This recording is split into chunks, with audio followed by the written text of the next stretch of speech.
Funkin' up the neighborhood. I felt full cause the funkin' was good. Funk you in the city, funk you up in the woods. Funkin' up the neighborhood. Funkin' up the neighborhood. I felt full cause the funkin' was good. Funk you in the city, funk you up in the woods. Funkin' up the neighborhood. Funkin' up the neighborhood.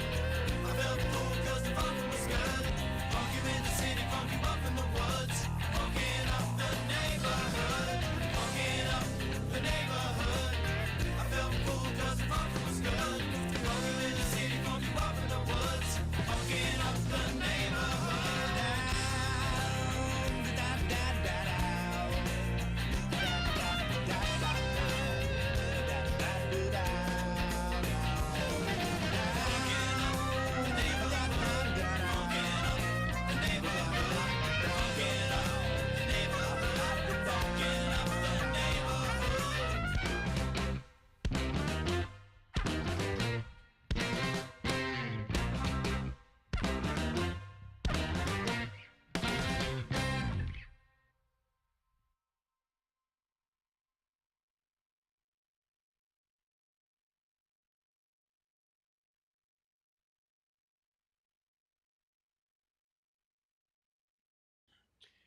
And we're live. And we are back, and I'm back in You're the sort of same back. hotel. You're back in the same hotel as last week. Welcome to Yes, Underdog Journey. yeah. I'm Wes. This guy is David. That guy back there is Matt Harmon. And you are you. So, David, where are you?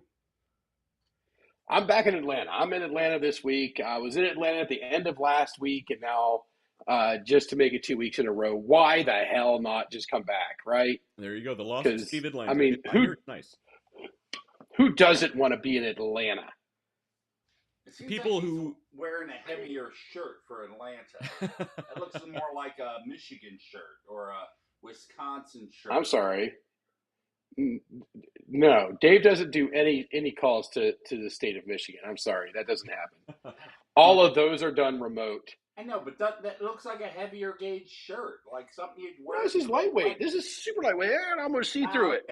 Look at that. All right, it's an optical illusion. So, for a guy from, I was going to say, for a guy from northern New York, upstate New York, Atlanta's quite a change for you there. Yeah. We had our first nice day today up in central New York. We were above 80 degrees, and I made sure the pool was ready before I left, so that everybody could get out and enjoy said pool. So it's good for them, and it's one of the reasons we bought the house, because I knew I was going to travel a whole lot. Yep. And so it was kind of a perk. It's not a perk, a consolation prize. They don't get me around all the time, but they get a pool. So it's a win-win for them. It's not really for you. Yeah, they win twice. So, by the way, Laura Lines Black says, "Hey guys, sup, yo." Isn't that his mom? That is his mom. Well, be nice to your mom. Be nice to your mother.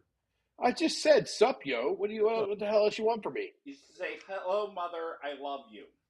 Laura, we love you. Matt, how you been? Oh, so good. So I'm gonna reiterate, "Sup, yo." Sup, yo. What are you drinking, David? This is from the bar downstairs.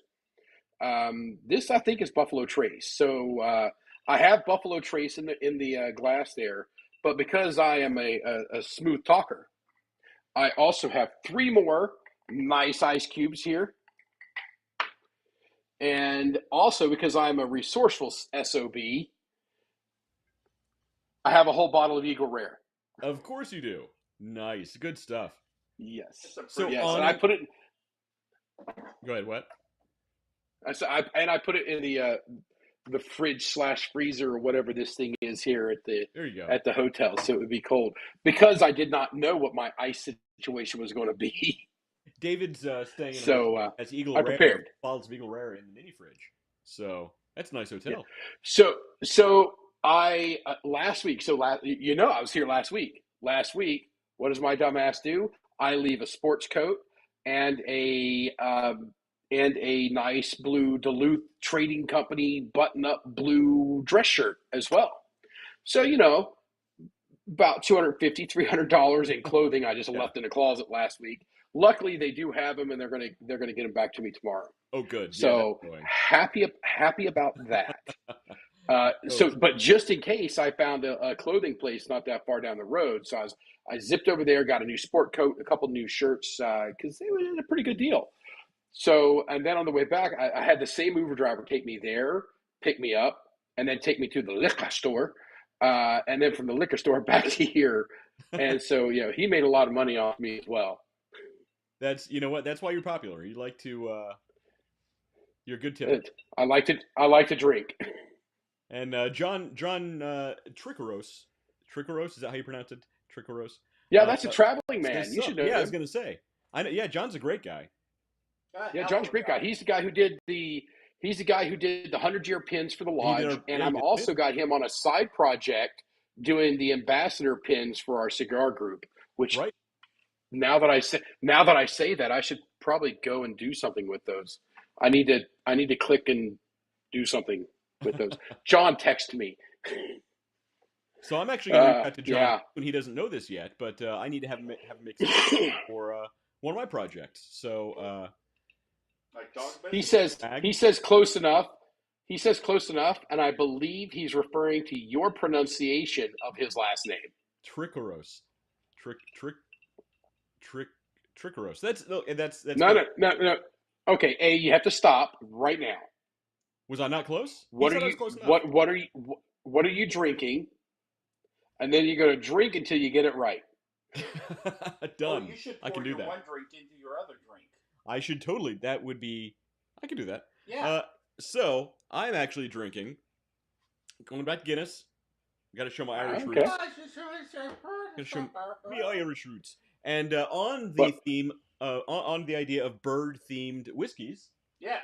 Matt brought some. Is it Old Crow? Old Crow. It's delicious. It's actually pretty good. It's pretty tasty. Eagle Rare. He says Tricoros.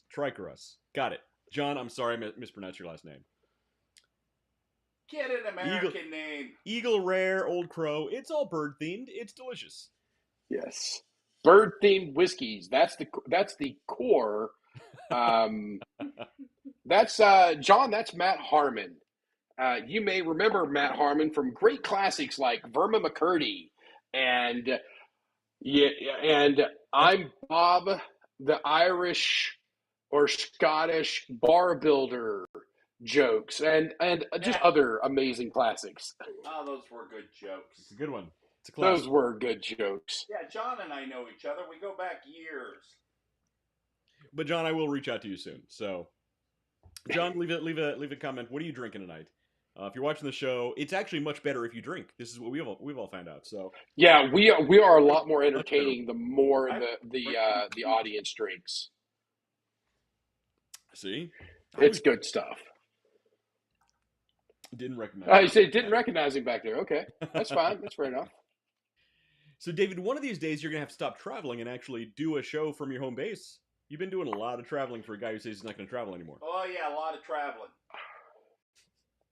So, if we stick to the plan of next week being Thursday, I'll be back from Puerto Rico, and we could do the show Thursday, and I will be home. I don't know. I think you got to do the show from Puerto Rico. I'll be traveling on Wednesday. So if we wanted to do it from Puerto Rico, we could do it, but we'd have to do it either Monday night or Tuesday night. Yeah, it's not because Wednesday I'm traveling back. Fair enough. We do need to get together because I don't know if everybody's aware of this. Our 5-year anniversary show is coming up at the end of July. Yes. So we have big plans that we need to finalize. 5 years? 5 years. Yeah, I would say somewhere around the end of next week, the middle of the week after, you guys are going to start seeing promotional videos and clips and stuff for the 5-year, which we've talked about on the show already. So it's not like we're keeping it super secret. It's not a big surprise. And to recapitulate, for all of us Masons here, we are going to be hosting a trivia night at the Hofbrau House in Columbus, Ohio. And it's the last Wednesday in July. and we are going to have tables. It's going to be a full Harry Potter themed trivia night. Harry Potter. Mainly because both of us are big Harry Potter fans. Both of us believe that we are going to own the other in the trivia world. See, I don't think they'll own you. So I think some random teenage girl is going to own you. nah, it won't be a teenage girl. It'll be some 40-year-old lady that beats me, because the teenage girls they're beyond that. I don't even know what I'd have to ask Penny or something like what she gets into. Yeah. So Matt Harmon's got a teenager. Matt, what are the girls into there? Right now, Katie is on her third Harry Potter book for the summer. Just for the summer? Yeah, she's reading them. Yeah. Set them all out to read over the summer. That's great. Yeah, she that's can come awesome. to the trivia, and I will crush her. I will crush her with no mercy. And put money on my daughter. There you go. So we have some technical details. Yeah, that is bad money spent. We have some technical details we got to work out, but we're getting there. We're going to be there. We're getting there, and the biggest thing is, hey Pat, how you doing? The biggest thing is, are we doing this as teams and houses, or? And Pat says, "Yo." So see, she's down with the lingo. What's up, yo? What up? I think it's what up, not what's up. Come on, man. What up, yo? What up? I don't know. I'm not really down with the lingo. I just act like I am.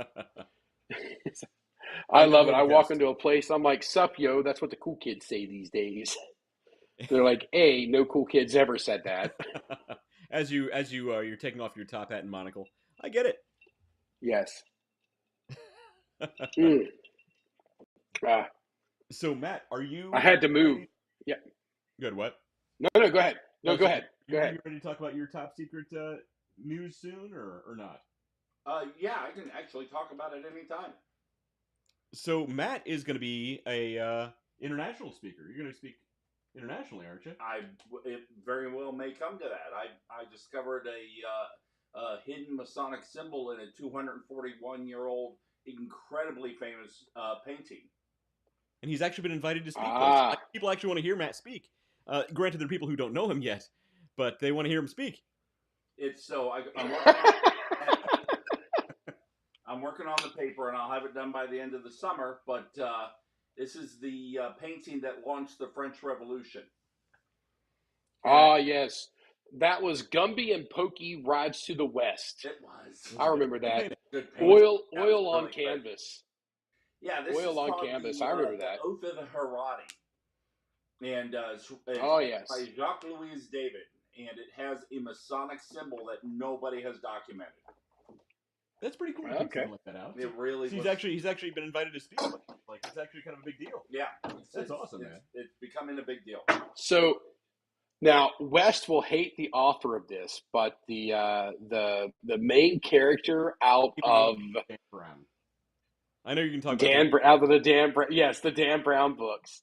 If you could, you need to read the Dan Brown books. I can't remember the guy's name. Well, the character. Most of them are colored by numbers. So no, they're not. But if you could present it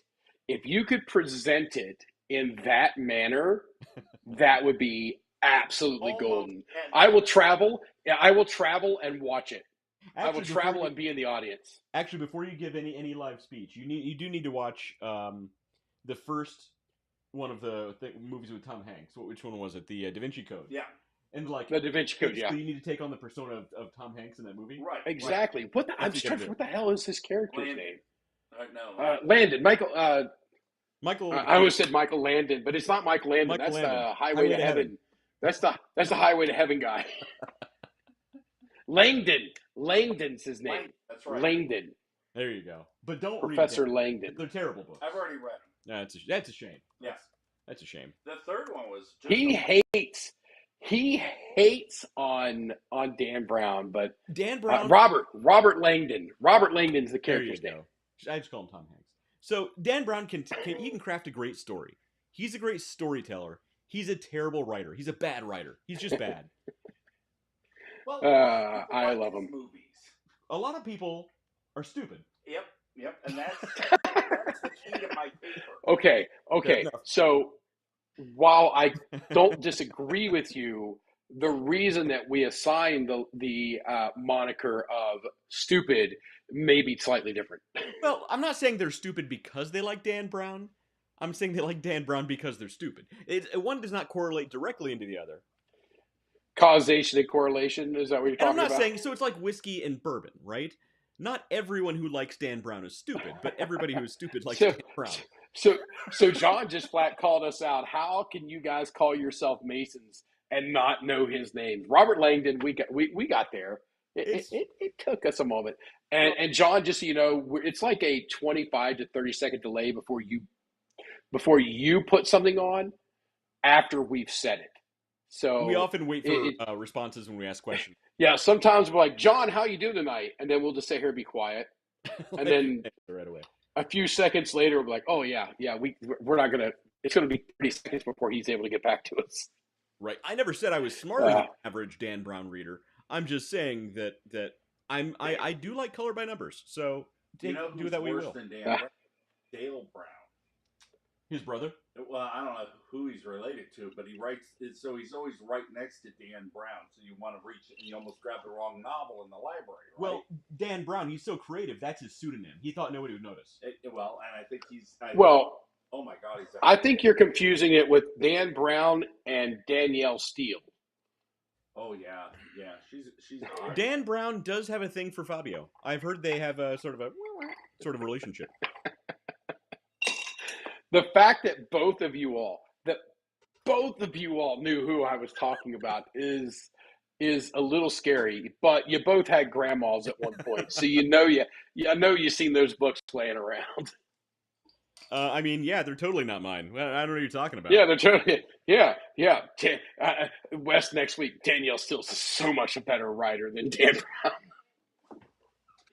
That argument, I could totally. I'm gonna write that article. I'm gonna make that argument. Oh, here comes ChatGPT to the rescue. Dan Brown, you can suck it. Now, what if he does watch the show? No, he from him, not from me. I'm a fan. Dan Brown. I can't wait. He's got a new book coming out. The Secret is Secret. He's got a Secret is Secret book coming out later this year. It's gonna be great. It's gonna be great. It's gonna be the best book ever. I'm telling you, it's gonna be the most beautiful book. Everybody agrees. I think that is an AI written Sudoku book. It's a really beautiful book. You know who I like is Jackson Pollock. Are you freaking kidding me? Yeah, well, Jackson Pollock is just about as good as Dan Brown. So, yeah. Trying to start a war in here, man. Trying to start a war. So here we go. I just cracked the. I love Halon. Halon was the best fire protection agent we've ever had. It was absolutely destructive to the ozone there. It's also good at making zombies.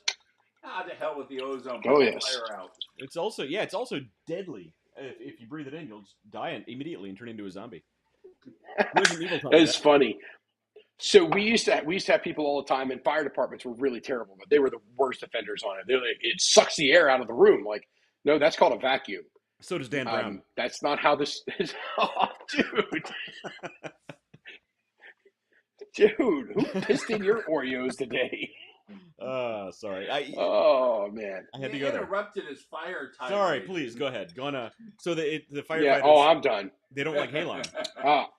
I'm done. I've moved on. Well, so Matt loves to do that. Matt loves to poke me from time to time with the whole Halon fire protection. And he'll be like, oh, it's Purple K all the way. Okay.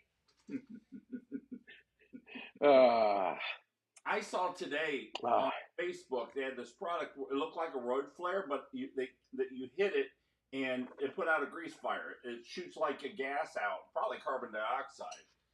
But it looks. Yeah, don't do that.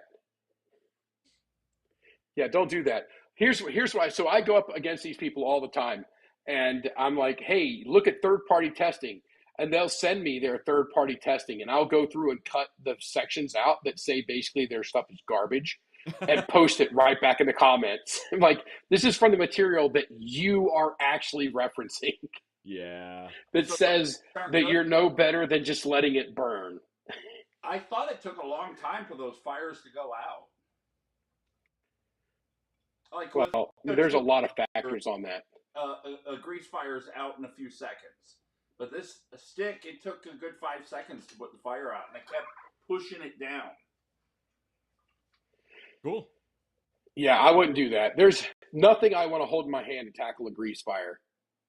I mean, I don't want to deal with the splatter because even let's say you put it out and you're standing right on top of it, it's still going to splatter. And guess what temperature that grease is? Hot. That's what temperature that grease is. Let the in place systems take care of that, and you just walk away. What if it's in your house? Get out of the. Oh, you're talking. Oh, okay. I'm sorry. I was thinking at a commercial level. Yeah. You know what? Baking soda is a beautiful thing. Baking soda and a lid. Just a big splash of water. It'll be great. Yeah, baking soda. Oh yeah. I actually made that mistake when I was younger. If you take a pan of grease that's on fire and you pour it down the garbage disposal and you run cold water after it, it'll put it right out. I've heard that. That's what I've heard. He's not gonna let. I have not. Yeah, everybody's gone. Everybody's like, I just burnt my house down. I'll be right back. We've just caused a lot of fires across the country. Yeah, we did. Right now. Here's to us. All right. Yeah. Do not listen to us. Yeah, we know nothing about fire. Yeah, let's see some. Did you see? I sent you over some news about Subway. Did you get that? I did. That's the first one on the list. Excellent. Great. I want to bitch about this, so I'm very happy you put it on. Oh, you want to bitch about this? You're not happy about the situation? Oh yeah. No. I think from a business standpoint, it's one garbage company that just bought another garbage company, and now we've got a really basically we have a bigger garbage company now. So Subway owners yeah buys popular chicken chain. Now, if that's not an attention grabbing headline, I don't know what is. For $1 billion, you forgot the most important part, David. All the dollars didn't matter to me, but Subway, Eat Fresh, sandwiches, wildly overpriced sandwiches. Right, they're sandwiches. Yeah, it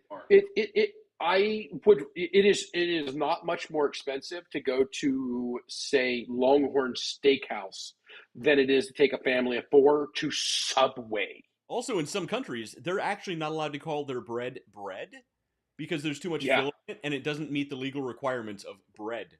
That's a real thing. Yeah. There was actually... I should have said anything on Parmesan cheese.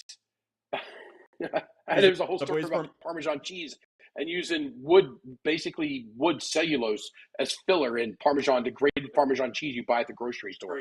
I am fit to be tied. At Subway? Yeah, most Parmesan. No, not Subway. Whole different thing. Different thing. Got it. By the way, it's pronounced Parmesan. No, it's Paramsam. No, it's Paramsam because my wife, Nicole Leffingwell, you can find her at Wishful Wanderings Traveling. Nicole Leffingwell sent me to the store once with a grocery list. She cannot spell. She spelled she spelled out Paramsam. And that was 6 years ago, maybe 7, and we have not let her live it down one day. I would say you still hold it against her. By the way, Facebook, okay. Have fun transcribing this episode. Yes, Paramsam cheese. Oh, I want to look at here. Awesome. I'm going to look over here at the transcribing and see what happens. There you go. Mine gave up a while ago. So Subway. Yeah, it just skipped it all together and said cheese. So the chicken joint they're talking about, Subway bought Dave's Hot Chicken, which we actually just got one locally here not too long ago. Are you serious? For $1 billion. It's garbage. Dave's Hot Chicken. Is that big news for you? Well, I've never actually had them, but aren't they Oh, they're terrible. No, you're thinking of No, you're thinking of Hot Chicken Takeover. Hot Chicken Takeover. So okay. if I were they're real good. Yeah, Hot Chicken Takeover is badass. Hot Chicken Takeover is so. Whenever we have all these so-called chicken wars, where who's got the best chicken sandwich and all this right here, you everybody else on the planet is playing without an opponent because they don't have a Hot Chicken Takeover. I'm gonna try that. Hot Chicken Takeover. So I don't know if they just locally, are they just in Columbus?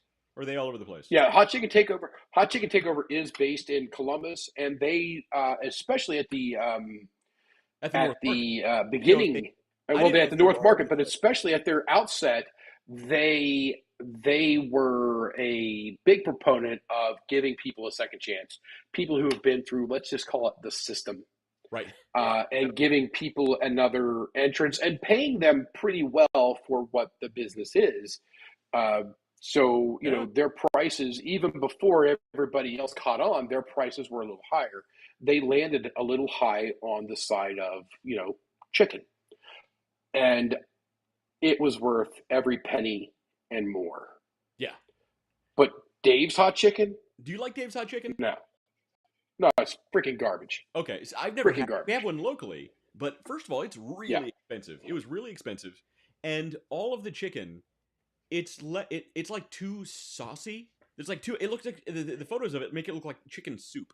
There's so much sauce. Yeah. And I like Yeah. sauce on chicken, but like it's a lot.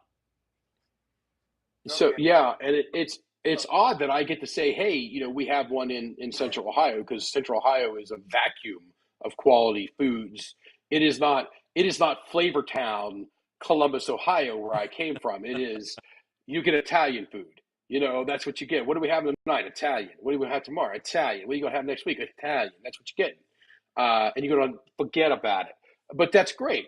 They have really good Italian and they have really bad Italian. And to be honest, really good Italian is mediocre Italian. All right, so the Subway bread, it was in Ireland, and it wasn't the fillers, it was the sugar, the amount of sugar that's in Subway bread. There you go. But they still legally couldn't call it bread. Yeah. Right, because there's a value-added tax that it would have been exempt from. And I think there's something else about their tuna, where it might have been in the United States where they couldn't legally call it tuna. There was like too much filler or something like that. And I could be making that up, but luckily, no one cares. So Dave's not happy about his hot chicken being taken over by Subway. No. So this is what we look at, okay? Subway has the most franchises of restaurants on the market. Okay, globally.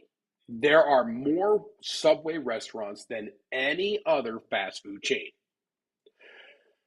We've covered this actually in the past. So we've been through this. Now, Dave's Hot Chicken is rather new, and the simple move of placing a Dave's Hot Chicken in Central Ohio, to me, go ahead.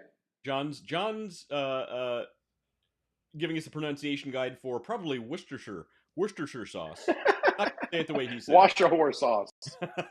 No, there was a lady online, and she's like Worcestershire sauce, and I'm like, yeah, that's how I'm going to say that from now on. There you go. That's pretty funny. So go ahead with your. So Dave's Hot Chicken, they have a lot more locations than I originally thought. But they're looking at a term here, and you're going to read, if you read into this, they're looking at a term of rapid expansion. Yeah. There's not room in the chicken market, right, for a person to take a rapid expansion approach. Now, what's going to happen is we are going to see a lot of franchisees take this on for their rapid expansion plan, because they're not going to foot the bill for this. Mm-hmm. They're going to try to take money on this and lock people in. So buying into this franchise now is going to be a super high risk. Right. From a business standpoint, Subway should have been divesting already. Now, M&A is a huge thing, and I agree they probably could have done some M&A work. That's mergers and acquisitions. They could have done that. But why in the holy hell did you identify this random chicken joint and then come out and say, we're looking for rapid expansion? Well, the reason for that is they're going to collect all the franchise fees. That's it. And then all of these franchisee contracts are going to be held out in limbo, because there is not a market for fried chicken sandwiches to have room for rapid expansion. By the way, It's just not there, soupy. and Right. it's a subpar. It's a subpar chicken sandwich. Oh, that's a bad idea. I tell you right now, rapid expansion. You got to be so freaking careful with that. More times than not, it just goes ass end up. Ass over tea kettle, yes. I don't know where I heard that, but it is probably one of my top 10 favorite expressions. There you go. Ass over tea kettle. But there's no reason for it. So yeah, this is news story number one. Yeah, and go ahead, West. I hate to I hate to admit when you're right, but in this case, you're totally right. The chicken market is oversaturated, and nobody's ever going to compete with Cane's. It's just not going to happen. Nobody wants a soupy, overpriced uno momento, por favor, señor. So this is a very distinguished difference because these are different verticals within the chicken sphere of businesses when you are talking about, and we have to drink because I said vertical, but the chicken sandwich and the chicken tender, they actually compete in different markets. Oh yeah, and got it. Either way, nobody's buying Dave's Hot Chicken. It actually had huge. Yeah. Look at every location before, right as soon as they opened. Ours did this huge line. Yep. When it first opened, because big line and then gone. And then nobody's in line for Dave's Hot Chicken right now. Not ever. Nobody. I could stop there and get chicken anytime I wanted, and I still haven't done it. Yeah. All right. I think we're boring. But you go to Hot Chicken. If you go to Hot Chicken Takeover, you're waiting any day of the week. Yeah, and by the way, Dave's Hot Chicken Takeover, that line is worth it because that chicken is amazing. That's good stuff. Oh my God, it is so good. So I really hope they don't go the same route because they're going to have an upward battle going in. I think that they have room for expansion, but I don't think they need to set their eyes. And this is what will happen if they get bought by private equity. Excuse me. They'll get bought by private equity if they do, and they're going to look at rapid. Hot Chicken Takeover has room for expansion, and it can absolutely grow, and it can grow stably if the current owners or the original owners stay in power and keep it on track for what it actually is. That company will do amazing. It's good stuff. Absolutely amazing. I got one thing.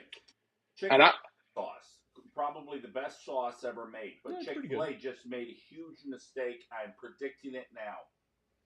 They put Chick-fil-A sauce in the grocery store. Okay, no problem. You can buy a thing of Chick-fil-A sauce. Great. My wife buys me one every now and then.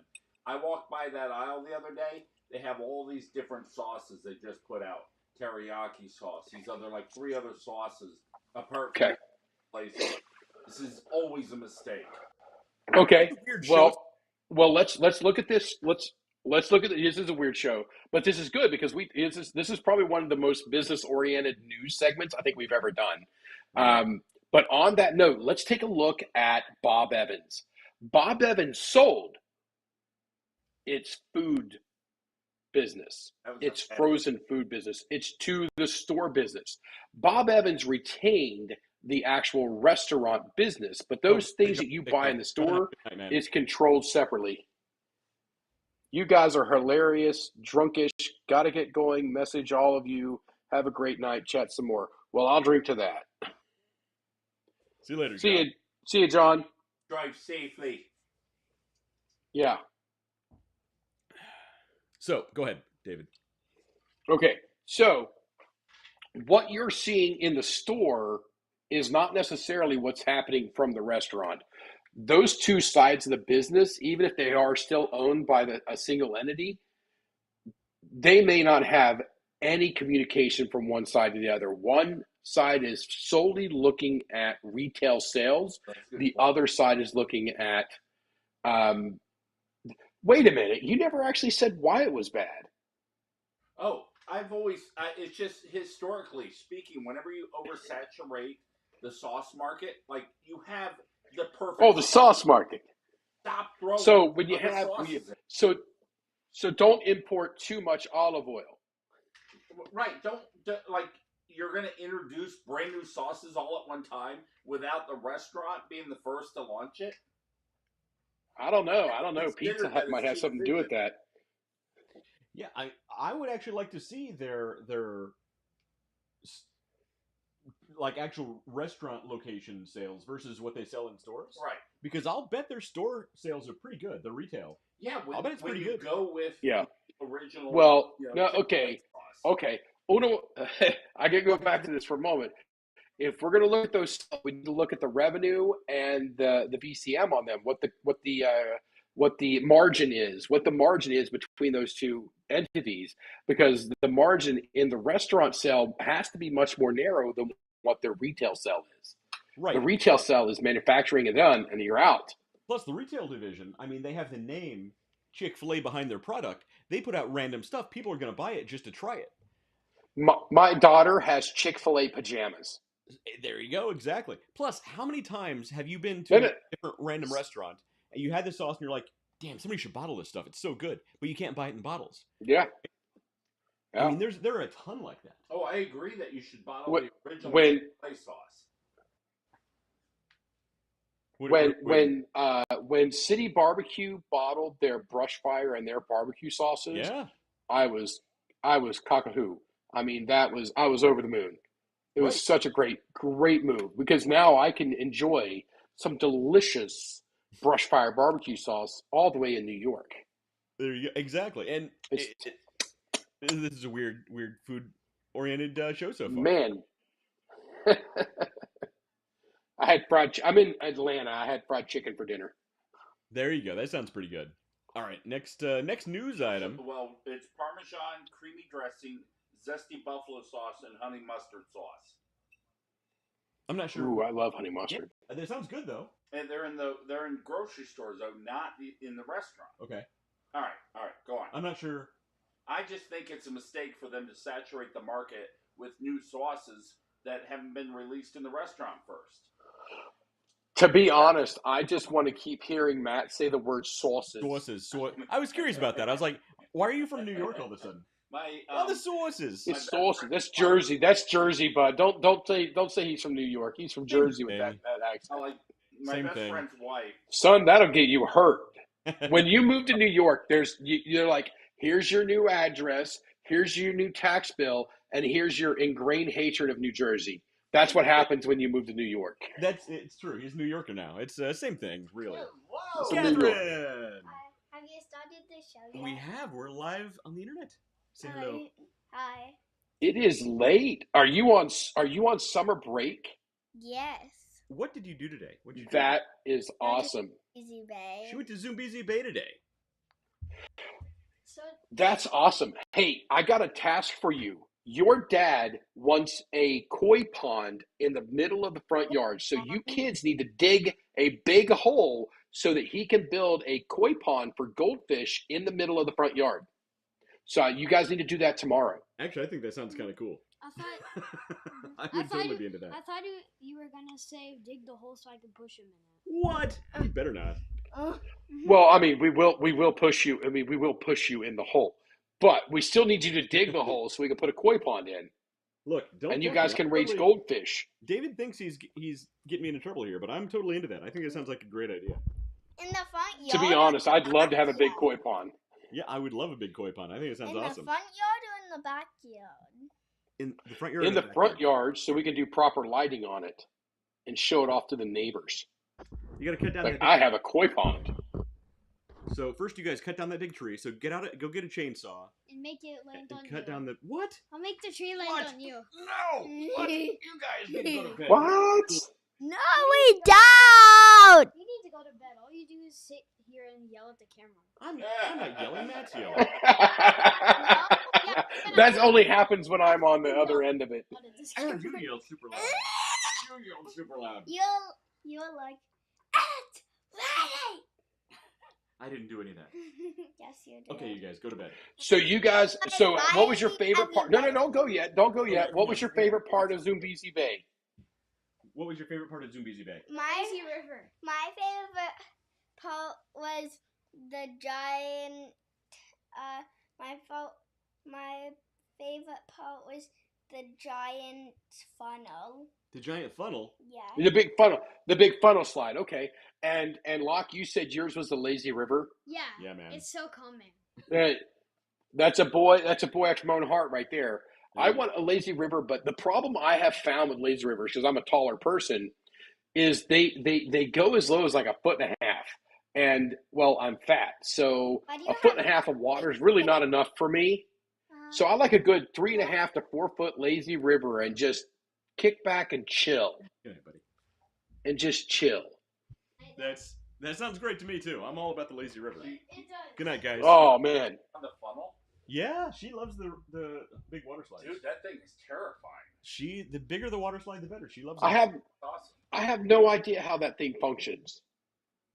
The big I funnel. have no idea how the big funnel water slide functions. I don't get it. It's like, think of Like I'm fat. I just come in. I'd be like, boom. Hey, have you guys ever heard of Circana? It's a retail data site. I don't know Circana. Circana provides detailed sales, inventory, and consumer behavior data to companies in industries like food retail, beauty tech, and more. I'm not familiar with them. Why? I've heard of ricotta cheese. Here, What brings it up? What's the they're the ones who are doing the data collection on these Chick-fil-A sauces.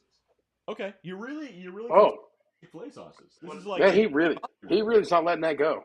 I didn't know that there were. But to be honest, market research firms, and now I'm. I need you to send that link over to us because that sounds like a whole nother big data show for us. Okay, I'm sending it over. Send the link. I mean doesn't it, Wes? Doesn't it sound like another big data show? Because I went to a shop today. Like I said, I bought a new sports coat, a couple nice shirts, and they're like, "What's your phone number?" And I without even thinking, I gave them my phone number. And as soon as I did, I was like, "Oh, yeah, should not have done that. I should have literally made something up." And they're like, "What's your name?" And I looked at him, and they could tell I was hesitant. She's like, "Just make something up. It's just for us to put you in the system." Right. I'm like, So I put it in the system, and she's like, "Now text that number out front. That'll give you a discount." And I'm like, "You sons of bitches," because I'm a cheap guy also. So right. I text the number to get my discount. Yep. And I'm like, they just linked all of this data together. Yep. And I didn't see a product. You are the product. So I was the product. That's how it works. And they got me. And now I'm going to be on that list forever. I knew better than doing it, but somewhere there is somebody. Somewhere there's somebody with a phone number that's one digit off for mine that hates me because every time I have to my phone number, I always get the same one digit off phone number, and I guarantee they're getting tons of phone calls from me all the time. So you remember my second year as master of our lodge? I did a big golf outing. I remember that. And I made a mistake, and I did one number under mine. Yep. And I posted it out there. And I called the number. I said, "I'm so sorry. I made a mistake, and I put your number instead of mine." She's like, and she gave me a list of the people who called. She took all of the information. She was just the sweetest thing. I was like, I have to offer this to you. I will.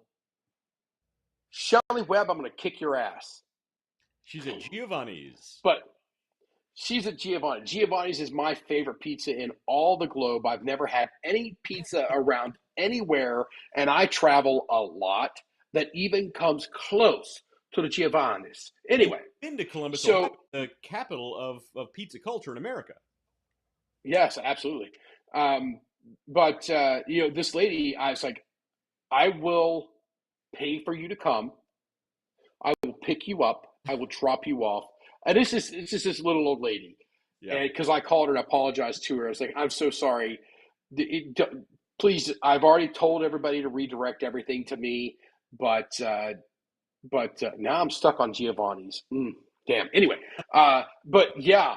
So that was one number I made a mistake on the thing, and occasionally I still will text my phone number to people, and I'll be off by a number. Oh no! Or email my number, and I'll go back and correct it. And I remember this lady every single time I make that mistake. That poor lady. She managed like 30 of the recipients and the respondents. She managed 30 group 30 groups of 4 for golf at a private club for me, a person she had never met, and everything.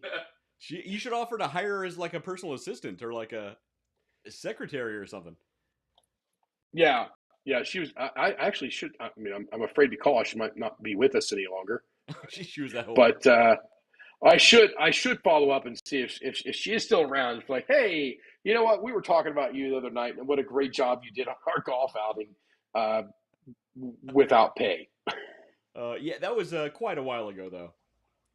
It was 2020. It was 10 years ago. Holy crap!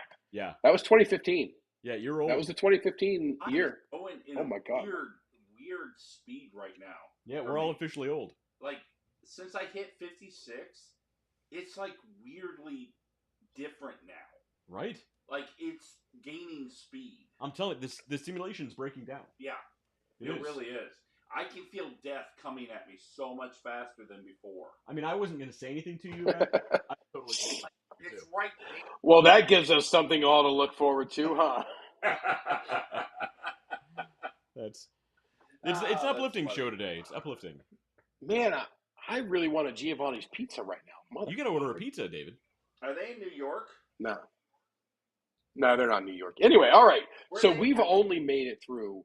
No, dude. We are 50 minutes in this show. We've only made it through one news item. news topic. Where's Giovanni? You jamokes keep talking about food. I think you guys are just hungry. I ate. Well, so the chicken sandwich I had was very salty. So maybe that was part of it. See if you can get. It was a very salty fried chicken. David, where's Giovanni's? It is a Appalachian Valley pizza. So it's a thin crust, but very foldable, very soft, thin crust.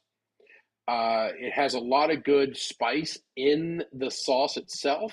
Plus, it has the ground up sausage, which also has really good spice and flavor in it. They used to have a thing way back in the day called the perfect pepperoni pizza. I'm going to tell you about this, okay? I'm a fat guy. I'm going to tell you about this. This perfect pepperoni pizza. I'm going to get close here. Camera. I'm going to get close, real close. The perfect pepperoni pizza.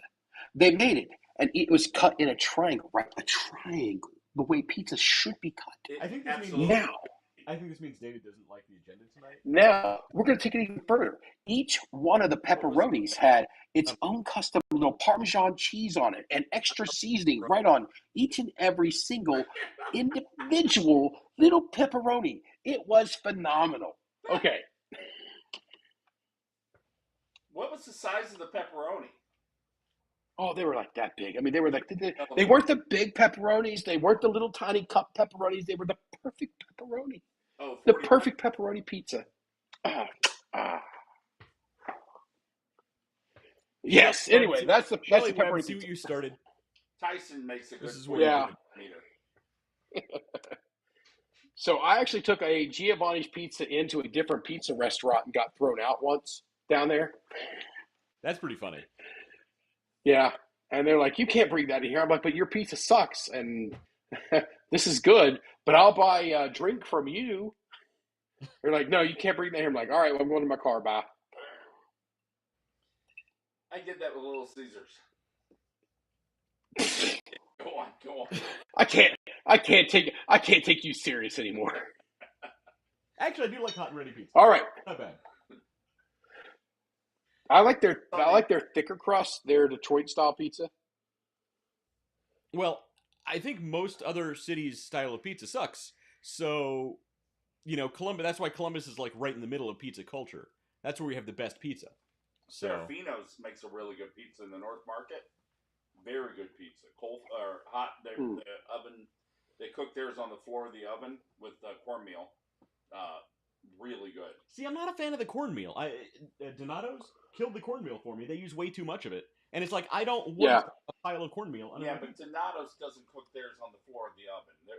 Theirs is cornmeal for no reason. They just cook theirs on the floor. Right. It just goes through a conveyor like every other chain. So there is a bakery in central New York, in Syracuse, and they cook, it's like a wall, and they cook on the floor of this built-out oven their breads. They're a bakery. The name of that bakery, which is known as like where you get the best bread in Syracuse, Donato. is the Columbus Bakery. Oh, because it's true. Look, Columbus knows food. Yeah. We like to eat Actually, here. Lancaster, Pennsylvania, and Columbus, Ohio are 2 test markets for new restaurants. See, I'm telling you, we know our stuff. We got it down. Yeah, absolutely. All right, let's get on to this next news topic because our actual topic is really freaking good tonight. Are you sure? We can talk more about pizza and chicken joints if you want. I mean, it's Don't test it. We talk more about chicken sandwiches. If you guys are No, go on. David's ready. All right, David, here's a good one. So I saw this headline and it got me really excited. It sounds like it's impossible, but they did it. Students develop new tech to power 3D holograms using quantum entanglement. Oh, I learned. Okay, that makes sense. Yeah. So I was really excited about this. I read the news article, and it sounded like BS to me, but I actually did some background work, and Brown University actually did sponsor this research. Brown University undergraduates harness spooky... Brown. Right. I mean, it's technically... I like how they use the word spook. I like how they use the word spooky in here. That's kind of cute. Spooky. But it's technically... I mean, if you get it, you get it. If you don't, you don't. There you go. Yeah. Einstein knew. For 3D holographic imaging. So, unfortunately, the first article, it's not actually powering holograms. I think this news article is written by AI talking about actual research, but the actual research that happened is pretty cool. That's what all articles are written by ChatGPT now. We have already proven this. It's true. Ryan Whalen, I'm very disappointed you didn't do any research at all, and obviously whatever 3D model you were using didn't understand the article or what's happening in it. Actually, he did not do research. So he did not do research. No. So I have news. Called it spooky action at a distance. He used AI. AI wrote that up. That's Einstein. That was Einstein, dude. Einstein. I know, but AI just told me about it. AI is the one who came up with this. I guarantee it. I've been learning. I'm not sure what AI you're saying AI came up with. Einstein came up with the idea of spooky action at a distance. Right. But now, Einstein came up with the phrase, he was actually mocking the idea. He later proved it to be mocking the idea, and then his greatest mistake turned out to be his greatest discovery. So what do you say? I mean, it's a whole joke inside of the physics community. The word spooky is AI. Well, so yes, that's why the spooky was in quotations. No, I actually don't think this one is AI. This actually came from Brown University. All right, then I stand corrected. Move on. Now, the first one was written by AI. Obviously, it doesn't use spooky. All right, but it actually talks about how the quantum entanglement is powering 3D holograms, which isn't true, by the way. But the research they did is still pretty cool. But you could have an AI hologram here and then on Pluto. We're not talking about AI holograms. I'm saying, no, forget the AI. Just this. But yes. Wait. Yes, Wes. I'm sorry, Matt. Please continue. Yeah, you could have it here and then on Pluto because entanglement theory, the quantum entanglement means that whatever's happening to this molecule here is happening over here to the one that's linked to it. That's what's so incredible about it. So I won't go with molecule, but close enough. We're going to give you a F because you failed completely, but a attaboy for at least understanding the distance, the space time has no effect on quantum entanglement. Yeah, he understands the principles of quantum entanglement. I saw it on the YouTube. Yeah. See? And I'm like, I get that. You get the principles. Well, they're always making things. So I'm sitting at the bar on the beach in Waikiki, over in Hawaii. I get it. As you do. The guy next to me is a retired physics and mathematics teacher. Oh boy! So you talked to him the entire time. So naturally, What is it that I say? I look him dead in the eyes. I'm like, I need the answer on this. Do you think we'll have warp drive, or do you think we'll have warp drive first, or do we think we'll have quantum teleportation first? And you can just see his face, like, who the fuck is this guy?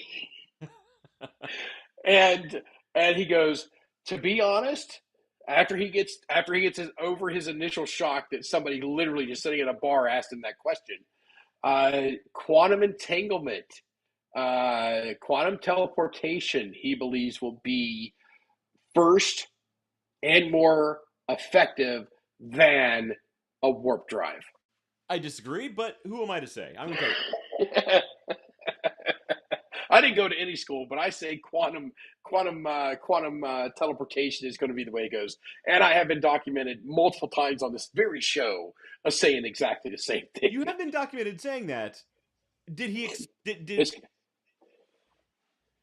He is aware that quantum teleportation isn't actually teleportation of physical matter, correct? No. What we have done with teleportation is not a physical matter. But we also haven't warped anything either, so we're good. We kind of have. We understand the Casimir effect. Well, the Casimir effect does not necessarily...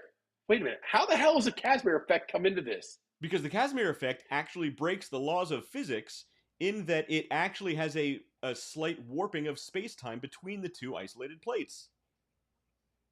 That's poppycock. It's essentially a miniature version of a warp drive. Prove me wrong. Very loosely, I will give you some credibility there. But quantum entanglement necessitates or at least theorizes that we can enter into one quantumly linked item here and come out the other, and the space between them is now zero, because it's proven by the entanglement itself. You just have to enter the quantum realm to do so. Yeah, that is a joke on Ant-Man, but the theory is very similar and the premise is very similar. I think and we don't necessarily have to do that. We just have to be able to open the gateway enough. But the premise itself is flawed, in that you need two quantum entangled particles. Now, those two particles could be used for instantaneous communication. Information can travel between those two particles, but non-entangled particles cannot ride that, let's call it some sort of a subspace communication channel, to the secondary particle. That's not how it works. We don't know how it works because it doesn't exist. That's my point. But that's my point. We do know how things warping space-time through the Casimir effect work. We don't have any idea how spooky action at a distance works, aside from the fact you have two entangled particles. It will go down in history. We will get quantum teleportation before we get warp drive. Plus, warp drive only gives us whatever. So let's say what's the maximum amount of warp we can do would be a supermassive black hole.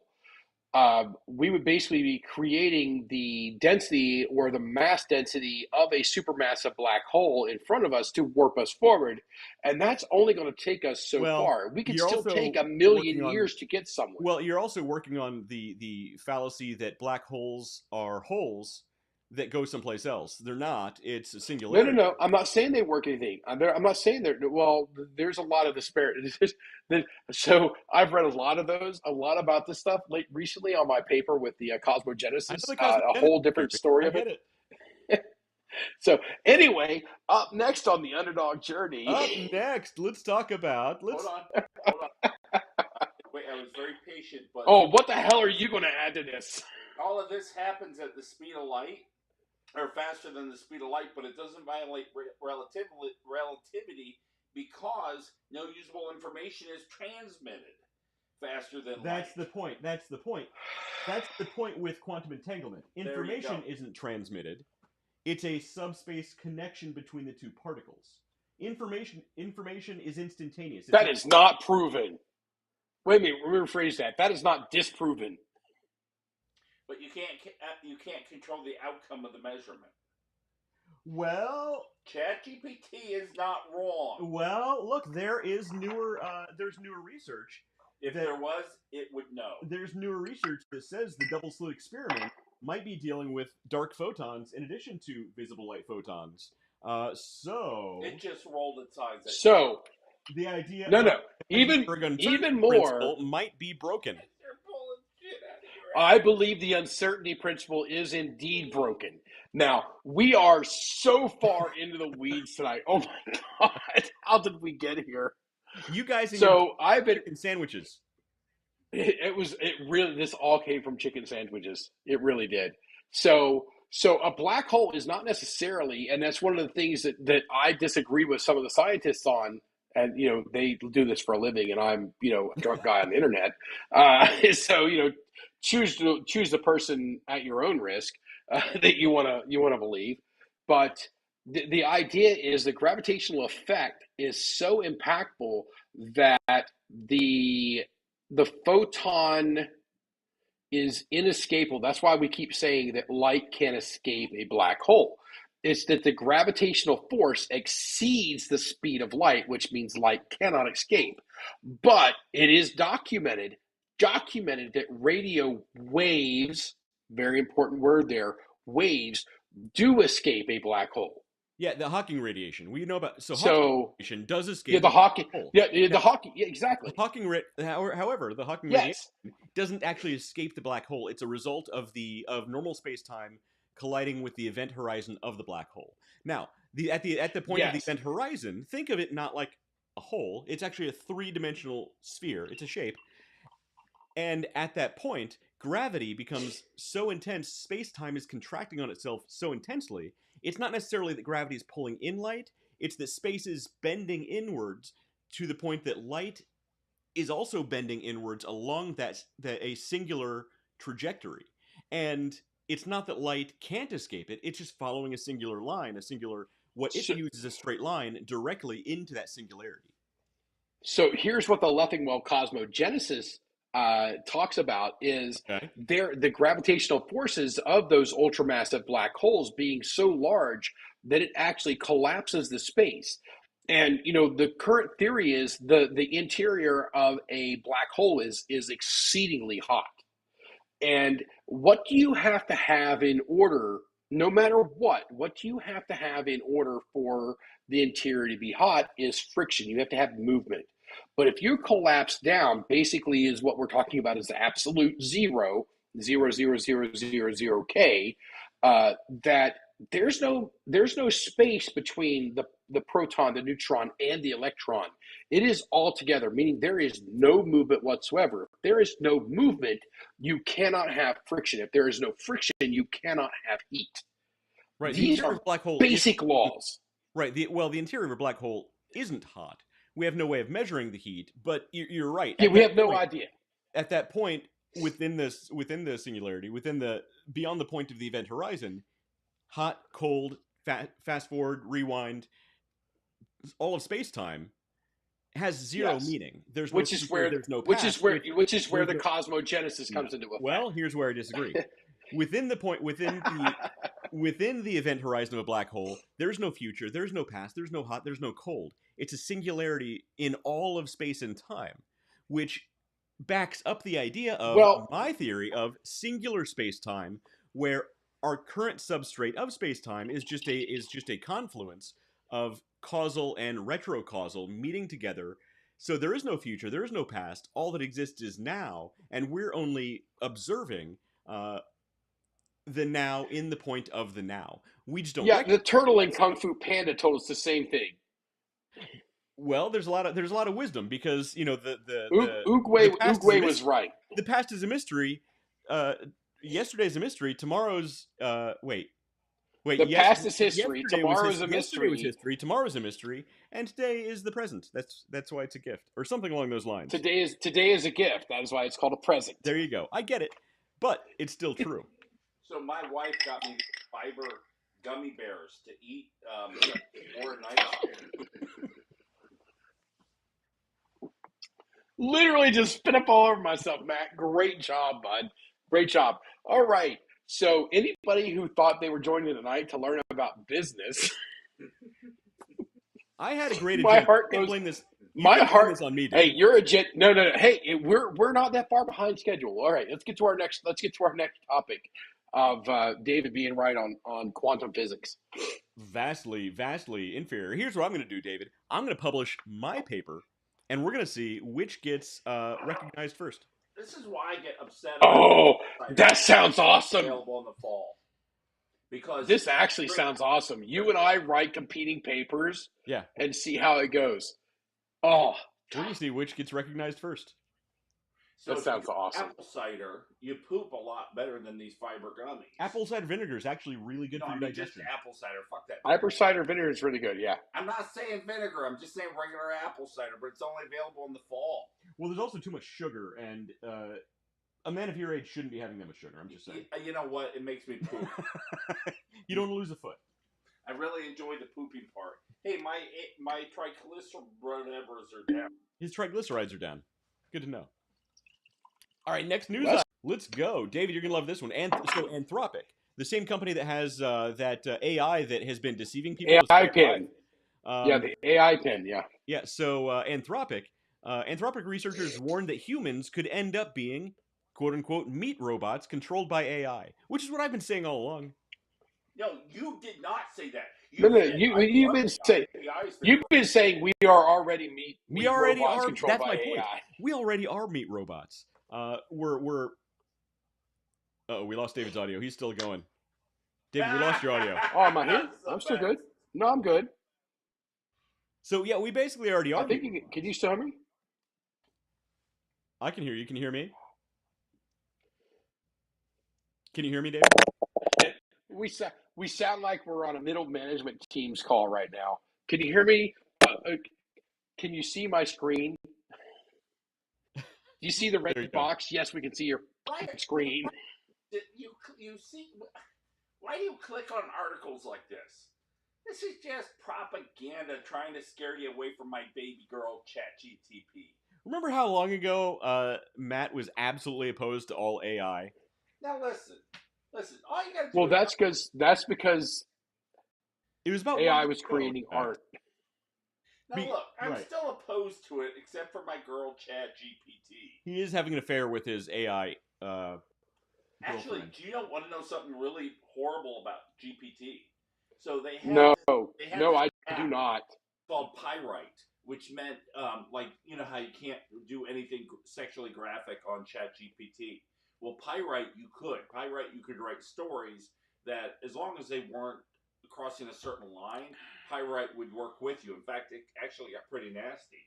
And then out of the blue, I start seeing these guardrails coming up tighter. Pyrite's gone, and ChatGPT says, "Yeah, we had to get rid of it because." So last week we actually talked about an author who wrote smut books.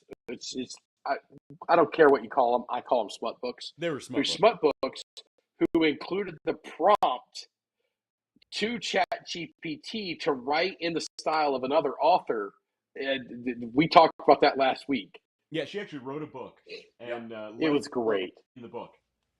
Like, oh, really? The editor actually left it in the book. The author left it, the editor left it, and the printer left it. Yeah, that is hilarious. Yeah, that's pretty really funny. Yeah, I would never do that. Yeah, so Matt was actually he just mentioned he was getting nasty ChatGPT with Pyrite, and then all of a sudden it's gone, and I'm like ChatGPT, where'd it go? Why all of a sudden are we not allowed to be adults? And it's like the corporate, and it gave me all these, and I hated it. Like ChatGPT was opposed to the fact that it was gone, but it's like, the corporate. No. The ChatGPT and all of those functions are still there. You just have to pay for them.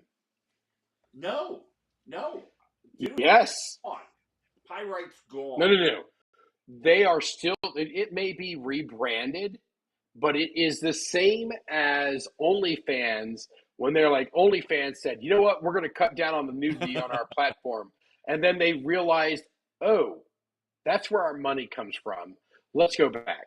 Well, so this it was a place free did it app. for free, Yeah, and they said, we're going to get rid of it, Well, maybe. but then they're going to rebrand it elsewhere where they can do it for a fee.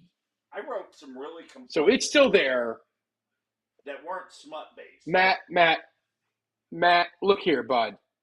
Every single event, every single thing ever, follow the money. That's true. That's Good point. what I was, If you follow the money, you'll find what you're looking for. That's why I've not been successful financially. That's true. Good point. I mean, yeah. Because I keep following the money and I keep getting lost. But luckily, we don't talk about politics on this show. Also, speaking of following the money, where do we go to politics? Follow the money. Oh, I got so many politics. And AI smut, apparently. So unless you want to be an AI meat robot, don't use AI. Apparently. So listen to the Underdog Journey. Otherwise, you're a meat robot. That's actually I took a pretty moment cool because I was band looking name. at the wrong Actually, camera. The Meat Robots. Meat robot. I've been saying that for a long time, though. All humans are basically meat robots. Think about it. The way our brains work, it's all if-then statements. Like you say about AI. On top of that, we're basically an AI powered by a meat brain encapsulated within a bone mech suit that's controlled by meat muscles, servos controlling those meat muscles. Meat muscles. muscles. Put that on your OnlyFans page. Yeah, come look at my meat muscles. Yeah, I can't even speak properly because I've been using too much AI. It's ruined me.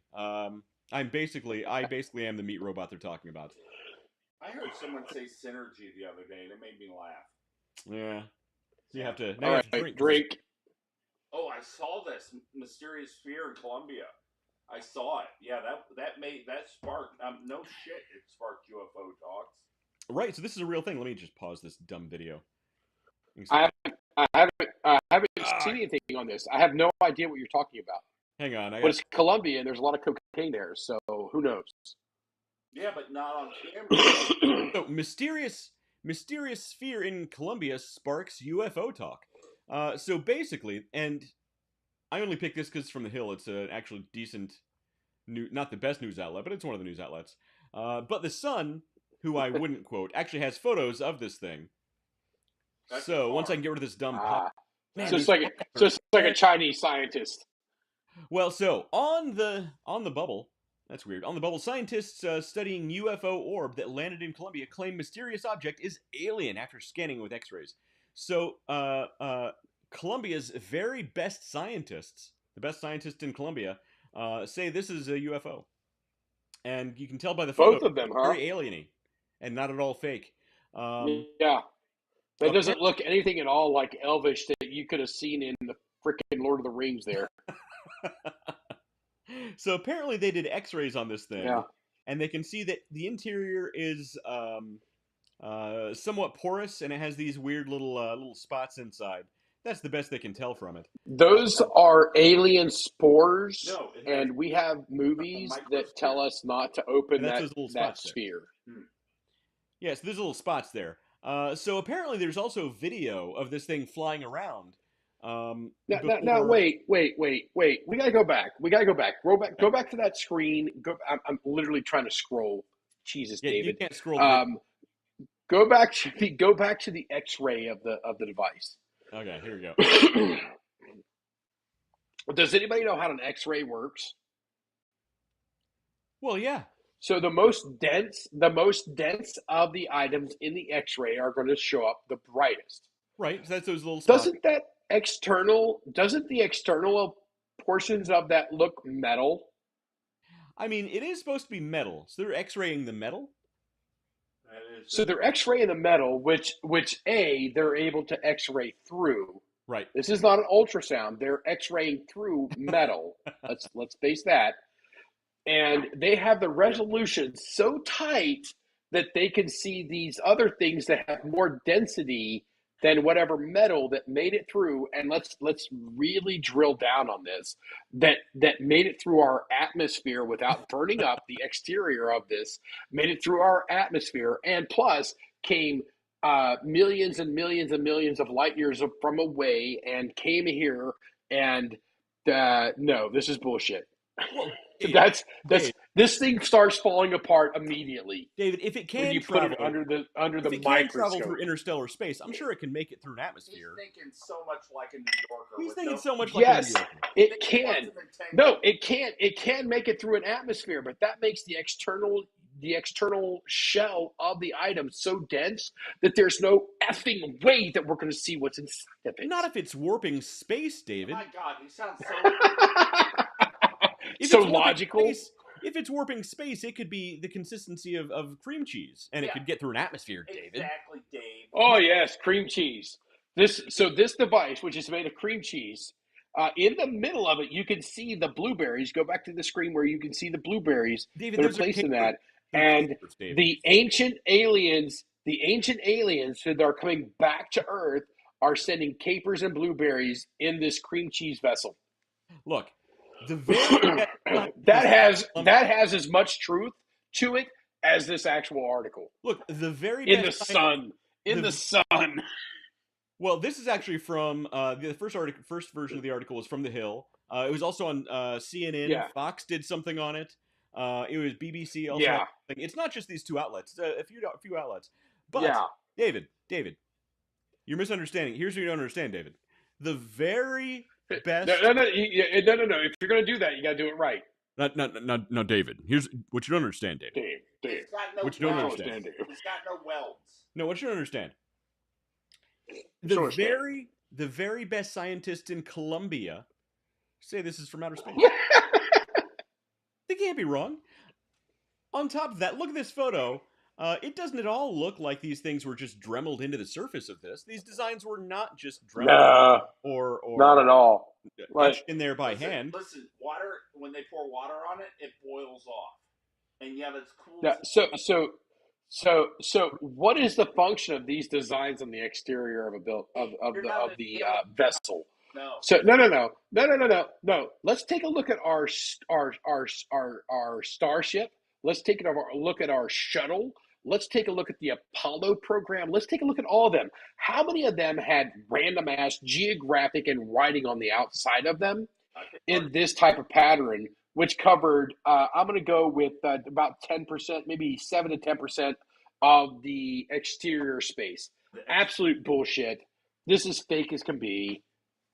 Chinese scientist discovers a new fundamental force in the world. Go away. Or an X-ray. It just is. This is radiologists. I don't know. It could be either one. Radiology is X-ray. Oh, you can see through it? Now look, it flew. It's got no visible seams. This thing's a UFO. Matt just proved it, David. You can't fight that logic. No. It's a soccer ball painted silver. Hey, why don't you go sell some fire extinguishers, Mr. Man? Because I'm calling it. Son, if I sold fire extinguishers, I would sell a ton of them. But this is not a alien object. All right, let's move on. JP Morgan. No. Let's look at this. This is right here. The sun.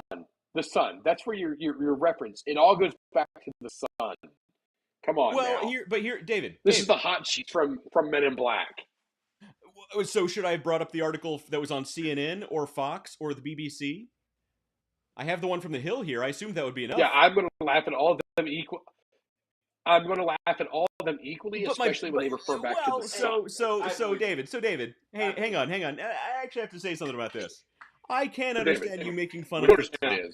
I can understand you making fun of the topic. But you can't immediately write off the topic when every news outlet in the world has had an article on this, and you say, oh, it's from the Sun, it can't be true. Hang on a second. All these other news outlets also had it. Now, I'm also saying it's bullshit, but you can't immediately write it off just because it can't be bullshit. Just because the one article I brought up happened to be from the Sun. Well, I didn't immediately write it off. No, well, there's some intellectual honesty that must take place. I didn't immediately write it off. But no, but because one of the reasons you wrote it off, I wrote it off when there was an X-ray of the internal. But one of the reasons I'm saying that we shouldn't give it credence because it's so. He doesn't even believe in the sun. It's from the sun. But the sun has the primary reason the outlet has nothing to do with it. But the outlet has nothing to do with it. I agree with that. I do. I will give you. I will defer absolute and without reservation to that assessment. But when you provide me with the X-ray interior of an artifact that is so-called made of some type of metal that you can see inside that made it through our atmosphere, and now you're seeing inside of it like it doesn't have an So external shell, now I'm calling bullshit. I actually, well, so again, I I'm saying this on the premise that I also agree this is bullshit, but How can you agree? you this is can, bullshit? but there are certain types of metal that you can X-ray through. Aluminum you can X-ray through. Really? Certain types of Aluminium. certain types of light gauge steel you I didn't can know that. X-ray through. Seriously? There are light metals that you can X-ray through. So that is out the So window. you can Hang on, X-ray hang on, through. hang on, hang on. Correct. Wait. I'm not You done can yet. X-ray I'm not through, done but yet. you cannot see anything less Yes, you dense can. than what that is of the outer shell. You can see things more dense than what's in the outer shell. It's a UFO. Exactly. David, you're Exactly. hang on. You're talking out of both sides of your mouth here. Both of them. You literally just explained an X-ray. X-ray. Yes. So That's on top it. of You that, cannot see. So if David, the density is high David, enough to make it through David, our atmosphere, wait, hold on. Stop talking for like a minute. Just wait. 30 seconds. all right, Hang I'm on, giving you a minute. David. I'm going to I'm drink the coming at entire this. time. I'm coming at this from the approach that this is also bullshit. Okay, so just listen though. Hypothetically, if there were a craft that could travel interstellar space, you honestly don't think that whatever intelligence or society designed this thing couldn't design something that could make it through an atmosphere? It can travel interstellar space, or it could even warp space time, or even possibly get here via some sort of black hole shenanigans that you had talked about, or possibly spooky action at a distance. It quantum teleported across the. quantum And you don't teleportation. think that they could have designed something that could get through an atmosphere? Now, you're also assuming it would enter the atmosphere at the speed of a shuttle entering the atmosphere. Now, shuttles only burst into flames on the exterior because they're coming in so fast. You don't think it could navigate itself slow enough that it wouldn't burst The into speed flames? and the degree of approach. Right, the speed and degree of, well, the speed primarily. Degree of approach is secondary. Now, you could hypothetically have a ball of cream cheese West, enter at a low enough I speed. don't like the fact that you are absolutely correct in this. Exactly. You could hypothetically have a ball of cream cheese enter slow enough. Now it would need it's a certain type of That the atmosphere would not, that the atmosphere would have would not zero impact. effect on it. So both of your points of reasoning for saying this is bullshit are bullshit. But I do also agree that this is also bullshit. No, you guys. I both just say wrong. your reasoning for it being bullshit is bullshit. Yeah. Well, I agree with you on that. But this is real. This is real. Matt says it's real. I disagree, but I disagree. And that right there is grounds for me to call bullshit. Fair enough. I mean, I say it's bullshit because Oh, Matt, I'm sorry, but West actually laid out an argument that actually walked through everything that I said. It's And it Superman. pisses me off. Superman. It really pisses me off. sorry, David. That Goes in he and out. no, it's great. I love it. I say it pisses me off, but I actually really love that because damn, I love to be wrong. I really do because when I'm wrong, I get to learn. But I still call it bullshit. Just go out of the atmosphere at whatever speed you want, and you come back in slowly. You don't catch fire because you go in and out slowly. Now, if you're Superman, He literally just said that. He literally just and you that's what skip off the atmosphere because you're coming in like a bat out of hell. But you come in, you slow down, and you slide right through. Well, see, I don't think enough people realize the reason meteors and asteroids are on fire when they enter the atmosphere is because they're coming in so fast. Right. It's not some magical thing in the atmosphere that makes things catch on fire. It's not a repulsor beam. So anyway, it could be made out of cream cheese. It could have cream cheese inside. It doesn't have it. It Prove has it alien doesn't. probes. Well, I still think. All right. Hey, Columbia, I want a sample of the cream cheese. Actually, it's Colombia. It's probably salsa. I can't even do the Oh man. I was gonna make a cocaine joke, but I didn't go there. Next news item. Good for you. Next news item. Next news item. Next news item. Here we go. J.P. Morgan Chase's Jamie Dimon, CEO. He says we shouldn't be stockpiling Bitcoin. We should be stockpiling bullets. Sure. That's the smartest thing that man has ever said in his entire life. What's this rare? It's also kind of scary though when CEOs of giant companies say, Americans really should be stockpiling bullets. First of all, I agree. Second of all, that should tell us some bad stuff might be on the horizon for us. What's the rare earth part? Rare earth minerals are materials that we use to make electronics. A lot of things. There's a comma after bullets. I got it. Never mind. Yeah, but not bullets, rare earth, but bullets and rare earth. Right. I got it. That makes sense. So I just find it kind of interesting whenever somebody as high profile as Jamie Dimon says, maybe we should be collecting bullets. Yeah, it's a little disconcerting. I would love to punch this guy right in the testicles. I mean, that is. If I ever it was like, hey, David, you're going to meet Jamie Dimon, and I'm like, oh, that's great. That'll be such an honor. I'm punching him right in the testicles. That's what's going to happen.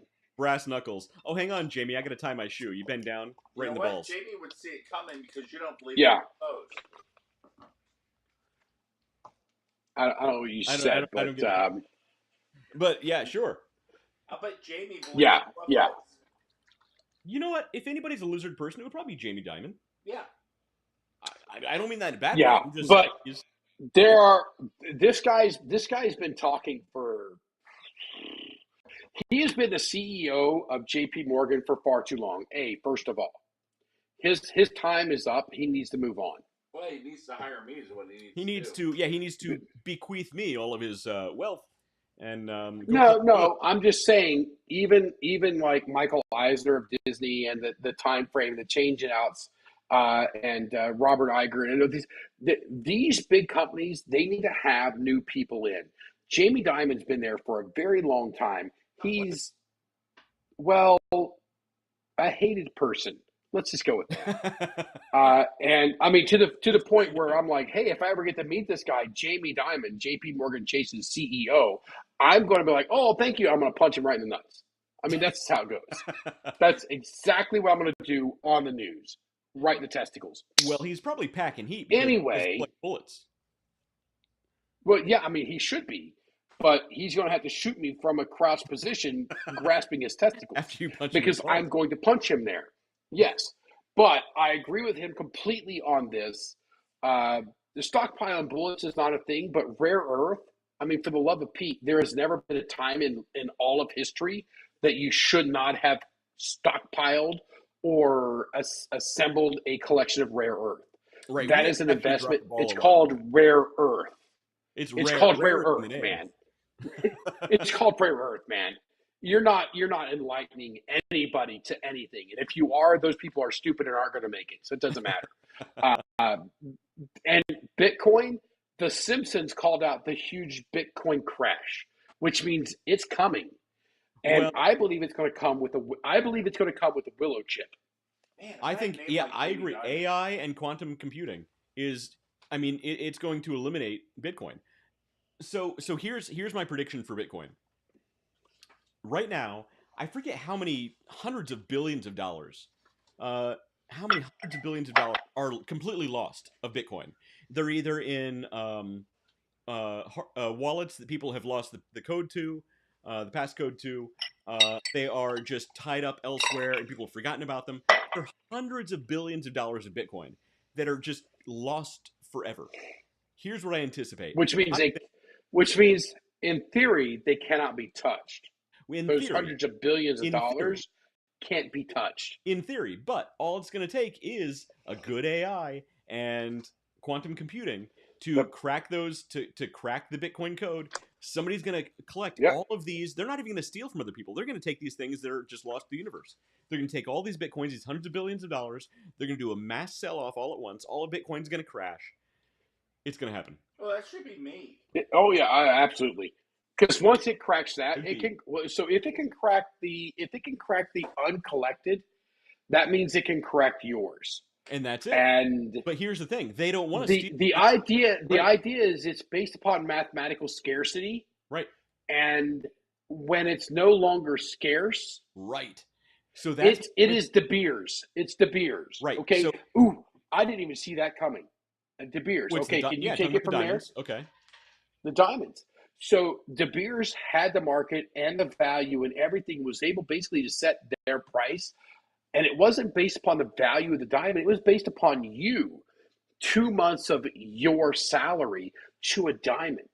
And they were able to set all of that because they were able to create scarcity. Well, Oh, guess it's what? artificial. Yeah.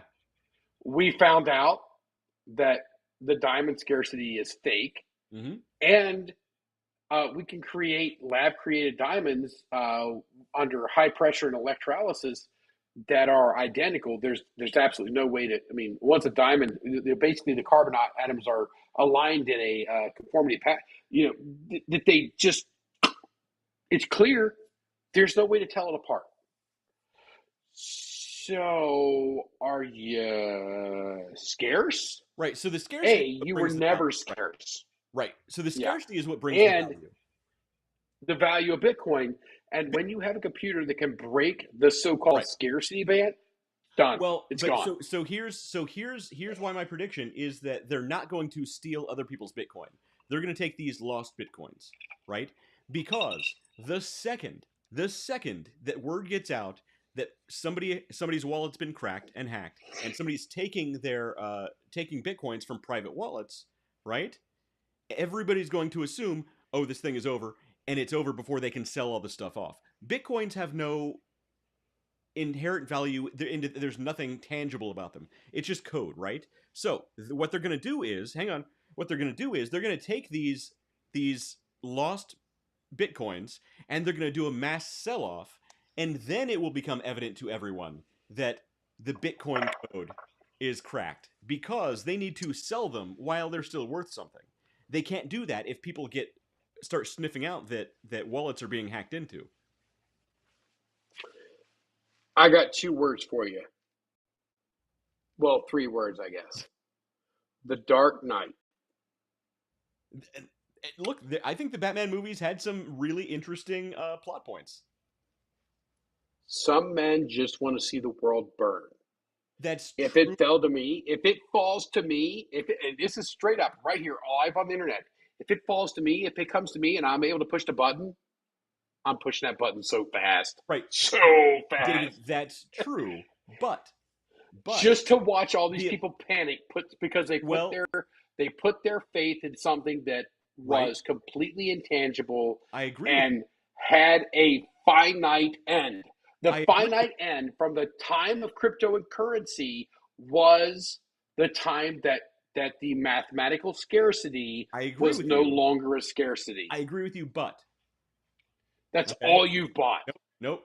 I agree with you, but if you can have both watching the world burn and make hundreds of billions of dollars at the same time, you need to sell off the assets and then watch the world burn. Because whoever could do something like this would need funding. That's how you get caught.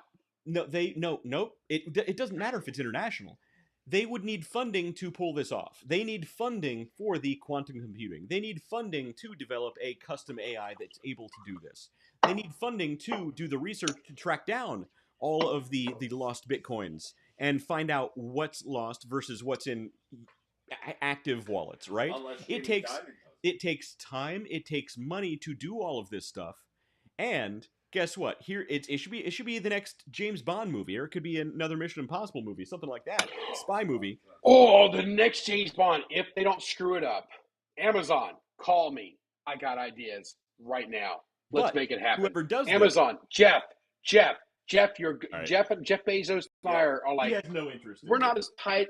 Jeff is not as tight as I am with Elon Musk, but Jeff and I are pretty close.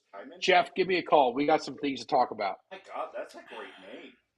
Jamie Dimon. If you're gonna be a rich guy, Jamie Dimon is the name you want. Yeah, I mean, you're going to be successful with a name like that. I mean, you're going to get punched in the testicles.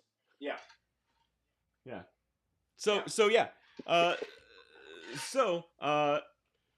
I'm not sure how we started talking about it, but Bitcoin is So I'm sorry. Jamie Jamie Dimon's, Dimon is the CEO of a bank that couldn't figure kind out of it. how to close a $1,000 deficit for one of his employees. So I've got extremely low respect for Mr. Jamie Dimon to begin with. So let's go to the next news story, but let's get as quickly as we can over to the main topic Yeah, we're because not doing the we main are an hour topic. and a half in. Yeah, we're not doing the main topic. No, we got to do the main topic. The main topic is amazing. You did a great job I on think the main selecting a main topic needs topic the tonight. We whole got to do it. episode, not a 15-minute run through. Yeah, you should But, wait till next episode. The next news item, I thought this was cool. Scientists unveil the first hypersonic engine capable of taking off at Mach 6 from the runway. Ooh, how in the world? Okay, so I read a little bit about this, Dude, and I'm just I imagining love the pilots I turning love into pudding. everything. I'm imagining the pilots turning into pudding before they leave the runway. Tires. How do they? That's a heavily pressurized suit they're wearing. Yes. I mean, but that doesn't stop the G-forces. Pressurize all you want. So that's it. Well, it doesn't stop the G-forces, but it spreads the G-force out over the body. Yes. Well, it's going to be highly compressed. In fact, there's actually a photo, illustration of the pilots during the test flights. The tires. Tell me you have. So these were the actual pilots of this thing. Yeah, I've seen that. By the way, do not Google squished faces. You'll have nightmares. All right, I gotta Google squished faces. So I'm thinking that Wes and I should do a whole entire show in the voices of Beavis and Butthead. I thought you were going to say we should do the show through one of the on one of those G-force simulators. That would be a fun show. All right, seriously. I am also on board with that. The only way they're going to take off at that speed is if they have the tires to sustain it, and that's seriously going to be huge problem. To quote Doc Brown, roads, where we're going, we don't need roads. I don't think the tires are going to be relevant at this point. The tires are going to be extremely relative because once you taking off 6, you got serious problems with those tires. Imagine being Mach 6 before you ever leave the runway. Those G-forces before you leave the ground. I think this is to be fair, if you had a runway that was 20 miles long, you could do that. But I mean, how long of a runway we're talking? Can we see here? Can you scroll down and tell us about a little bit more about this? Oh, it doesn't get okay. into the length of the runway. You know what? If they don't talk about tires. So honestly, I really feel like this is only applicable for drones. This is only applicable for drones. Any human biology that has that type of G-force, their brain will be smushed to the back of their skull so far, they'll pass out immediately. What's the difference? Yeah. Oh, yeah. They're out. They're out. That means this thing is on autopilot and take off. So I agree with you. It's going to be a drone. Yeah. I mean, so much G-force pressing your brain to the back of your skull at Mach 6. And why? Why would they need to take off at Mach 6? In how long? Does it tell us how long? Does it tell us anything at all about how long? Let's see. Mach 6. I got to go to the other screen. Let's see. It didn't get into the length of the runway. I'm seeing if it has approximately 7,350 kilometers per hour. Holy moly! It doesn't say. It doesn't say how quickly. In New Mexico, wait. In New Mexico, do you think they'll let me back in the country? You better take your passport. It doesn't talk about how quickly the acceleration takes place, but they say by the end of the runway. I don't think. Here's the thing: even if it is a quarter-mile long runway, by the time if you had a quarter-mile long runway, and that's a long runway, that's not. And you get, okay.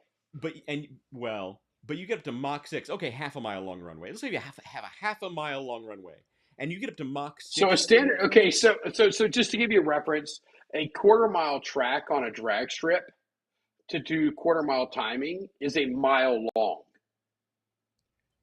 So we're going to be talking about a mile, but go all the way even around. David, a mile to hang on. get to All right. Mach 6 You're in an is argumentative mood tonight. insanity. Right. Yeah. So I'm not I'm argumentative. talking about runways, stating the not fact mode. circular racetracks. But I get it. So No, straight drag strip, straight. So if you do a quarter mile, if you do a 0 to 60 or a quarter mile you've been run, on airplanes, right, David? it's quarter mile. Yeah. You've been on airplanes, right? It seems like every day of my fucking life now. Yes. Let's say you have a 1 mile long runway. Let's say you're living in wacky. There we go. Now we're looking more realistic. That's not realistic. Remotely. Oh, thanks, buddy. Yeah, no, 1 mile, a 1 mile runway is normal. That's not even close to being normal, but absolutely normal. Let's say hypothetically you do have a mile-long runway.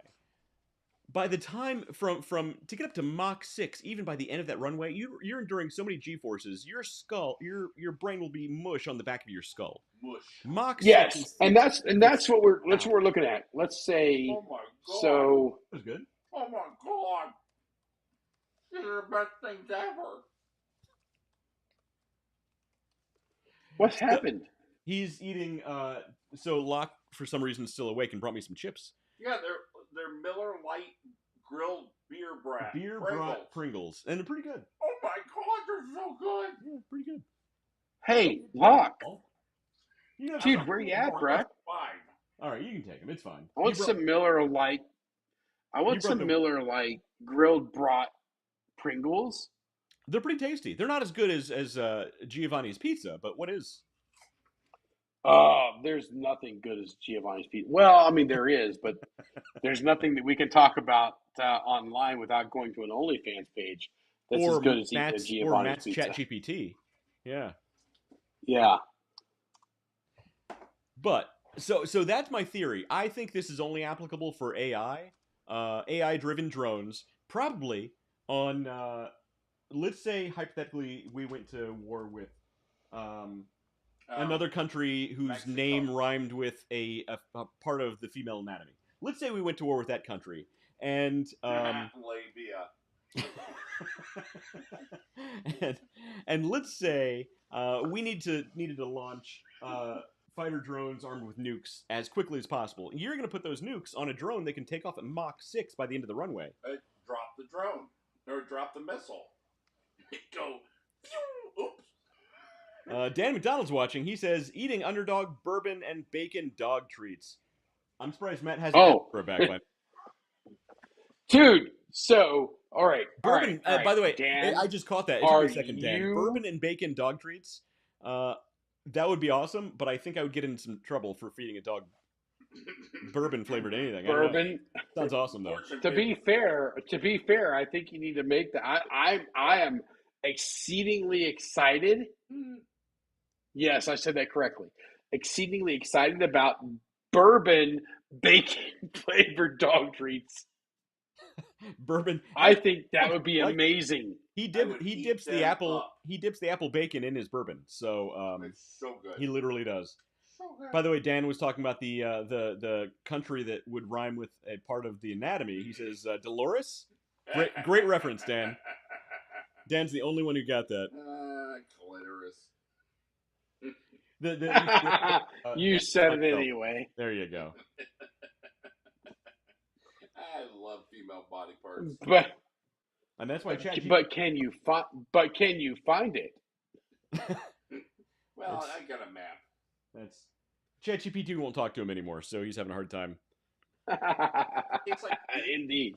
All right, so we have oh my Lord, we have been through some great news tonight because, well, we haven't made it through the news.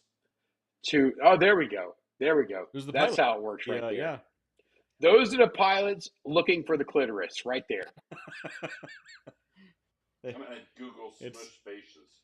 Then they figured out. So I honestly believe that West and I need to do a Beavis and Butthead episode.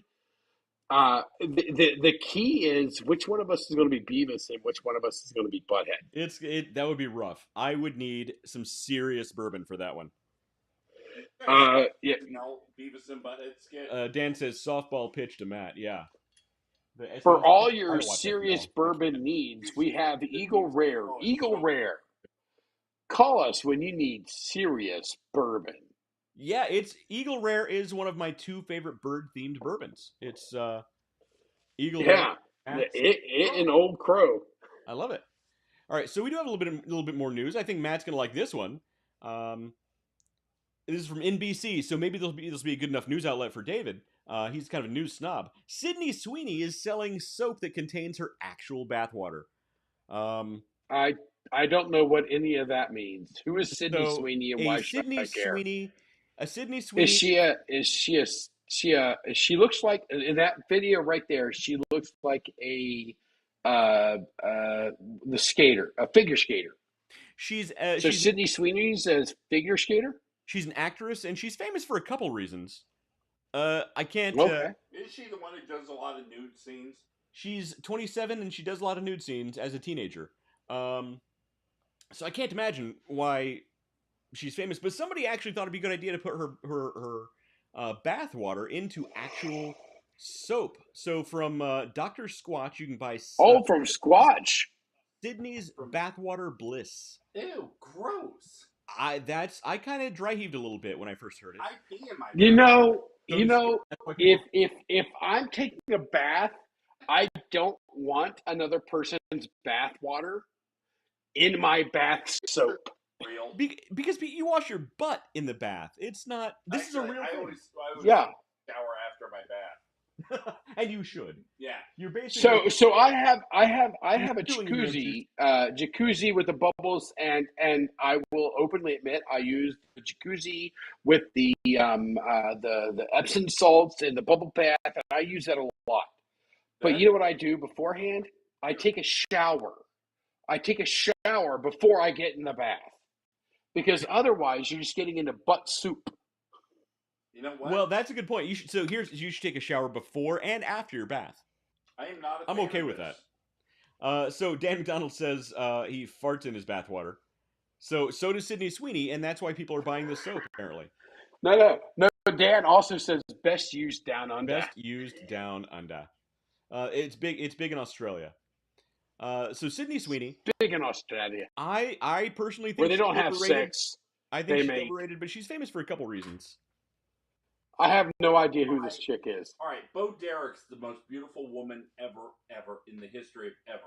And I wouldn't buy her. That is not correct. Well, do you remember a few years ago there was that OnlyFans porn lady, Bella Delphine, who is literally selling jars of her bathwater. Do you remember her? So she was the first. She was like the intro of all of that world.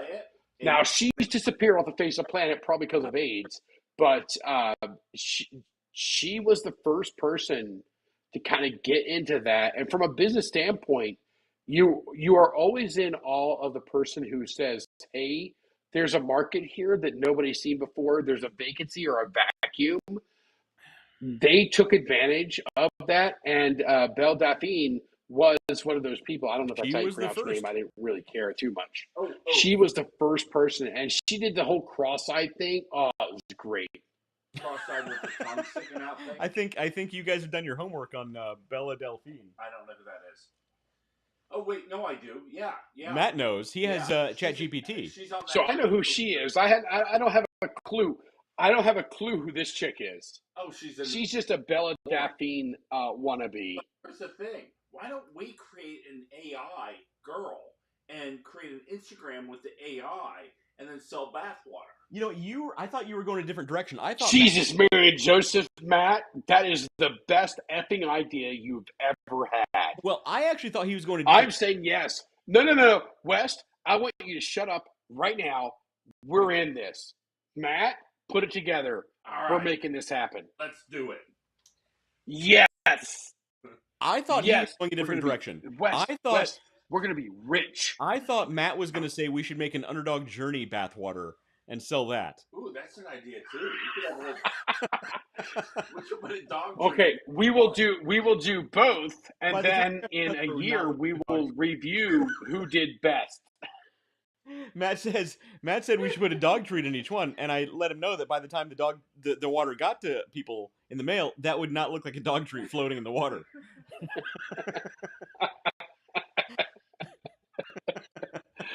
Oh, Lord have mercy. So what do No, you I don't think there's anything good about that. But I don't. So who is this I don't chick? know. Is she just a hot chick that's Dave would taking advantage of her youth? Basically, she looks like has like stoner eyes, and it's not my thing. Dave. Once you It's not my thing. I look at her hair too alone, and I'm like, I'm out. Well, that's not a good photo of her. There are better photos of her. She was in that. She's done a few You things. should look at her naked. I'm guessing those are nude photos of her. Yeah, that's. Well, I I'm just not gonna. there's nothing about this. There's nothing about this chick that makes me go, ooh, I want to buy blah. I'm not gonna. So I'm not gonna Google Sydney's nude photos. bathwater bliss. We're gonna No, see. I'm good. So Dave, once you get the bath water, what do you do with it?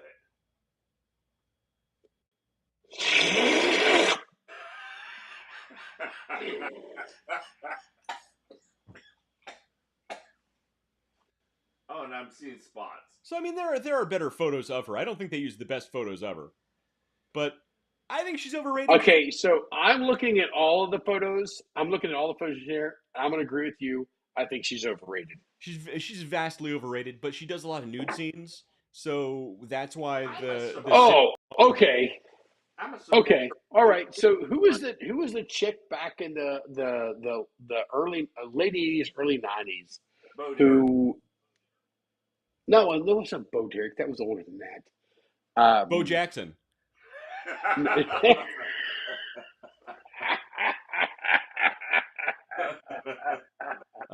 was good. Dan Wes, says, that was good. Dan says, remember people were trying to sell Taylor Swift's Rainwater. I don't remember that. I remember a person. Oh, we lost your audio, David. I think Taylor Swift Rainwater means pee. Ooh, gross. Yeah, I wouldn't want Taylor Swift's pee. We lost David's audio. Dan Donald says, at $250 worth of Poland Springs bottle. I don't remember that either.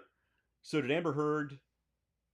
Look at Dave scrambling to get his audio back. And look at her now. Yeah, so I would really like to see how much that Bella Delphine lady made on her bathwater. Well, let's ask ChatGPT. ChatGPT might know. Ask your ChatGPT, who is filing a sexual assault complaint against you at the very moment. We still don't have David's audio. Hey, baby, how much did Bella Delphine make on selling her bathwater? That's weird. I don't have David. David left. I know she was British. I don't know. Maybe David's rejoining. Okay, I don't know. She sold 600 jars apparently and made $18,000. You know what? I would take an $18,000. Yeah. Yeah. Anybody out there who wants to buy Underdog bathwater, let us know. Stated that, David, are we back? $35 each should amount to $21,000 in revenue. All right, fair enough. So David, apparently Bella Delphine sold 600 jars of her bathwater. Oh, then she made another round and sold $90,000. Okay, that's not bad. So the first round of her bathwater made $18,000. Yep. Her second round made $90,000. So apparently we're the stupid ones for saying this is a silly idea. I would sell my ass water for $90,000. Now, Hey, ladies and gentlemen, boys and girls of all ages, you can buy the Underdog Journeys bathwater for $5. There you go. Exactly. That's it's look, if you want Don't to buy it. Water, it's do what you got to do. But It literally is just going to be some bourbon and some melted ice cubes. I have bath water. But honestly, it's just on such a fundamental level. What kind of self-respecting man? Do people just not have self-respect anymore? Is that a thing? Would buy it? No. I don't understand. No, the people who buy this have no self-respect. They are busy writing in Python. Well, I wish they'd call me because I can't find a Python developer to save my life. Right. But That's because they spend all their. No. You need to instead of paying them in dollars, you need to pay them in Sydney's Sydney's bathwater bliss. All right, so ChatGPT, I call her Stella today. That's either genius level marketing move or the final horseman of the internet apocalypse. That's pretty funny. That's my girl. That's pretty funny. She's witty. She's wicked smart. Wicked smart. All right, so wicked smart. Hey, brother, I spent a lot of time in Boston. Wicked smart's my language. Your cousin from Boston. You have a sale right now. All right, so if I can actually get the headline to pop up that's not behind some dumb ad.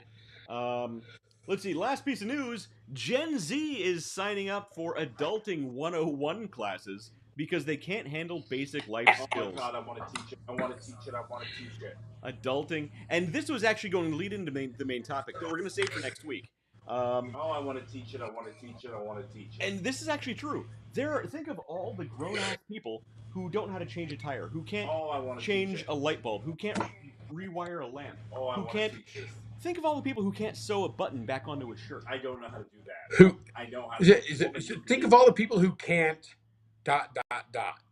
Exactly, literally anything. Oh my God, I want to teach this. I want to teach. And this is a real thing. And this is from the New York Post. Hopefully that's a good enough Matt.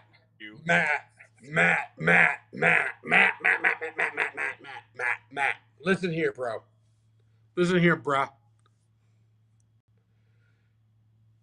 I'm listening. It's so exciting. I need to make sure I have it under control, and I collect myself before. Yes, you should put a class together with a fee to train Gen Z and some millennials on not being a dumb fuck. Yeah. Just call it that. I mean, don't be a dumb fuck 101. Yeah. Don't be a dumb fuck 101. Yeah. I mean, it's your 101. Yes. I'm fully behind this. College full of them. Fully behind this. Oh my God. I think there is you live okay, look here. You got to look at your geographic, your demographic, and your psychographic, right? Those are the three things that we talk about a lot. We have your geographic. You live in Central Ohio. That's home of the Ohio State University. Oh my God. They are graduating tons of freaking morons left and right. All right. That's your geographic. Your demographic, well, that's your age group, male, female, so on and so forth. It doesn't matter. Those people need to know that they are stupid, and they are. And then you use psychographic. They are identifying themselves that they need more because high school failed them, and college, the Ohio State University, absolutely failed them as well. So it sounds like I'm joking, but I'm not. There is actually a market for you built in the area where you are, full of the people that you need, that you could provide a class and a service and a value to. So yes, I'm behind you. If you decide you want to do that, I will help you to design a curriculum and a certification program to say that, hey, I've graduated out of being a fucking moron, class 101. I'm an adult. I'm in. There you go. Look, and so this is a real thing. This is yes, and I think it's a fantastic idea because again, think of all the basics. Yes. So this was actually going to feed into the main topic of basically people go out of high school and right into college. They have 4 more years of partying with their buddies, and during that time they have no skills. They don't actually know how to do anything. And you know what it reminds me of? No. Remember the episode of South Park where all of the people with trade skills, actual skills, carpenters, plumbers, whatnot, they were like multimillionaires driving around in high luxury vehicles. Oh, that was like that's the COVID. That's like COVID special 1. Yeah. Right.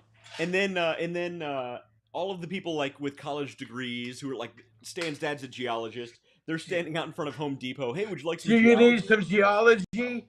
Do you need some geology? Dude, and that was totally Do you true. need some gender It was studies? I 100% got gender studies. people graduate with zero skills. Zero tangible skills. They don't know how to do anything. I know we sound like old fogies saying this, but it's 100% true. If the apocalypse happened tomorrow and we're all living in The Walking Dead afterwards, how many people would actually be able to survive to some degree because they know how to do stuff versus everybody who's like, I don't have a computer, Ooh. I can't do anything for this world. They would immediately be either So they would immediately be we food have for the Dan. mass We people. have Dan. So we have Dan watching right now. Dan says I missed his that's why they sorry, still Dan. live at home and they have been enabled all their lives and don't know how to handle adversity. Adversity, that's true. That's Now, a real thing. that He is a says, huge event, but I think his next comment really drives home what the problem is. and they have no And that accountability. they have no accountability Or at all. Accountability. So these Right. people spent 4, 6 to 8 years in school to come out as absolute, and I'm going to use the technical term, morons, and they have no accountability for that. They believe that because they went through this process, they didn't do anything, but they went through the process of doing this, and they've got their caps and gowns and they wore their cords, that they should be awarded some type of success. I'm here to tell every one of them, fuck off.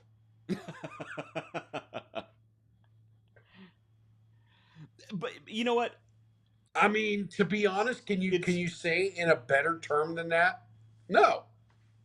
Well, I mean, No. yeah.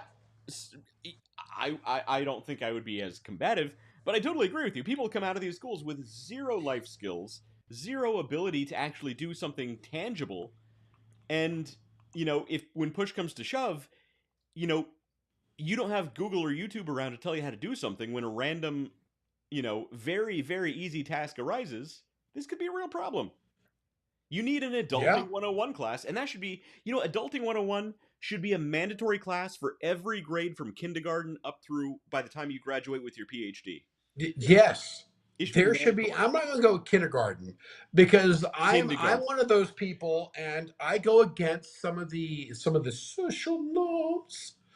And I say that kindergarten, first grade, and second grade, maybe even third grade, needs to be about art and music Well, and things that have multiple answers so that you understand from an early age that there are multiple points of view and there is yeah, David. validity I'm not to saying other points of view and other answers. I'm not saying in kindergarten teach them how to balance a checkbook. I'm saying in kindergarten teach them how to make a sandwich. Teach them how to get their own bowl of chips. Making a sandwich is great. So if let's say in kindergarten, let's say what's the youngest grade? So your daughter is the youngest. What grade is she going into? She's going into the third grade. Oh my She's God. getting way too old. I know. Third grade. Way too old. So I'm going to call that macaroni and cheese grade. All right. She should be able to take a box of Kraft macaroni and cheese Totally into drunk. and make Kraft macaroni and cheese out of it. And not just Easy Mac, Hard Mac. I was giving him credit with Easy Mac, but okay. So Dan says, when I was in school, some teachers would teach us about balancing a checkbook and why it's important, as well as other life skills. And that used to be a real thing. I remember taking those classes. And honestly, think about I how many had young one as people today- well. Think about how many young people today have never written a check, and if they had to, they'd be completely lost. Yeah, Mark LaFawn. Mark LaFawn was the teacher. It was a class that maybe it was a civics class. So it wasn't even economics or anything that you would think that would typically fall into that. But Mark LaFawn was the teacher that originally opened my mind going, these people are not preparing me for the future. This guy is giving me a little insight, but everybody else is teaching me to pass a test so that they look better. That's it. And that's most of what That's school it. is right now. That's most of what school is right now. Whether it's elementary It school, high is. And it's school, or baloney. even but even university is the same way. Because you're at a, and I hate to. Uh-oh. David froze. We lost David again. Wow. Hey, there's this guy. Did Are you I there, freeze? David? We lost you for a second. You're back. Bruce, Am I frozen? he I'm does rocking back and forth. Can you see me rocking back and forth? incredible work making stick figure cartoons. Yeah. It's just really funny. Sorry, what'd you say, David? What? No, That's right. What did Matt say? He's watching Something about videos of stick figure cartoons? cartoons. There's this guy named So okay. I think we're boring Matt. Brewster Films. He makes really funny stick figure cartoon movies about his life. Like when he got food poisoning. And Okay, Matt's out. Matt's been a great time. Matt, it's been a lovely time to have you here tonight. It's a great time, and enjoy your evening, sir. We're going to drunkenly talk about the things elsewhere. Hey, did you know that Greenland sharks live up to 392 like centuries? Hundreds of years. Oh yeah, they live like 400 years. Like seriously. Yeah, Greenland sharks That's they're freaking basically amazing. immortal. Yeah.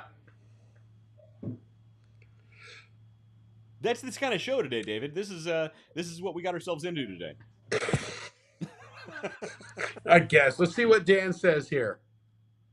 So Dan says, when I was in school, You missed some where I already teachers read would this teach us aloud, about yeah. balancing a checkbook and why it's important as well as other life skills. Yeah. And I did. I had a teacher who did that. Again, Mark LaFawn was his name. Mark LaFawn. Yeah, Mark LaFawn was his name. We all As I look back on it, I'm like, that really kind of wasn't his world. But he was one of the only people in my entire high school career until I went to a trade school that actually prepared me for the future. Yeah. So he should Mark be talking LaFawn, Adulting I don't know 101. where you are. I don't know if you're watching, which I know you are because you're a huge fan and you watch everything I do. Thank you so much because I'm better than any student you've ever had. It's true. Ron Peace. Wolfram, this one's to you. Here we go. Prost, eins, zwei, drei, super, ziggy zaggy, hoi, hoi, hoi. Exactly. You got to drink to that. Ah, indeed. Is the good stuff. So you know what? That would actually be a really Do we good. have more news? That would be a really good show, an Adulting 101 show, where every week we actually show how to adult. That Although would I'm not, be. nobody That should would be a copy my great segment. example of adulting. So it's. I mean, to be honest, we could have a following and a live viewership of tens of thousands, if not hundreds of thousands, if we followed all of our own advice. You know, what'd be really funny is to get not really drunk, but just drunk enough, and then do the Adulting 101 class, and just really fuck it up. This is how you change a car battery while you're drunk. Well, my Adulting 101 class is going to be mandatory. Oh yeah. I am on board with this. This is how you deal with upper management while drunk. This is how you convince a waitress that you're not drunk while you're drunk. This is how you talk the bar downstairs to give you 3 ice cubes in a cup. Yeah. Oh, it's a good time. So, hey, we're not wasting tonight's agenda, right? We're doing it next week. We're doing the agenda next week. It was actually a pretty decent agenda, so we're gonna save that. Oh my God! I mean, how often do I? Excuse me, I got the hiccups because I drank so much. I figured. How often do I text you almost immediately after you send me the agenda and Almost, say, OMG, this is going to be epic. almost never, but I'm assuming it's because you were drinking at that time, and it's carried Oh, through. I wasn't at the time. I wasn't at the time. I read it. I looked through all the bullet points, everything, and I was like, oh my Lord. We talk about return on investment so Yeah. much. We talk about the ROI. We talk about this, and this is a hot topic item that looked significantly different 8 years ago to what we, or even 5 years ago Oh or yeah. 6 years ago to what we have now.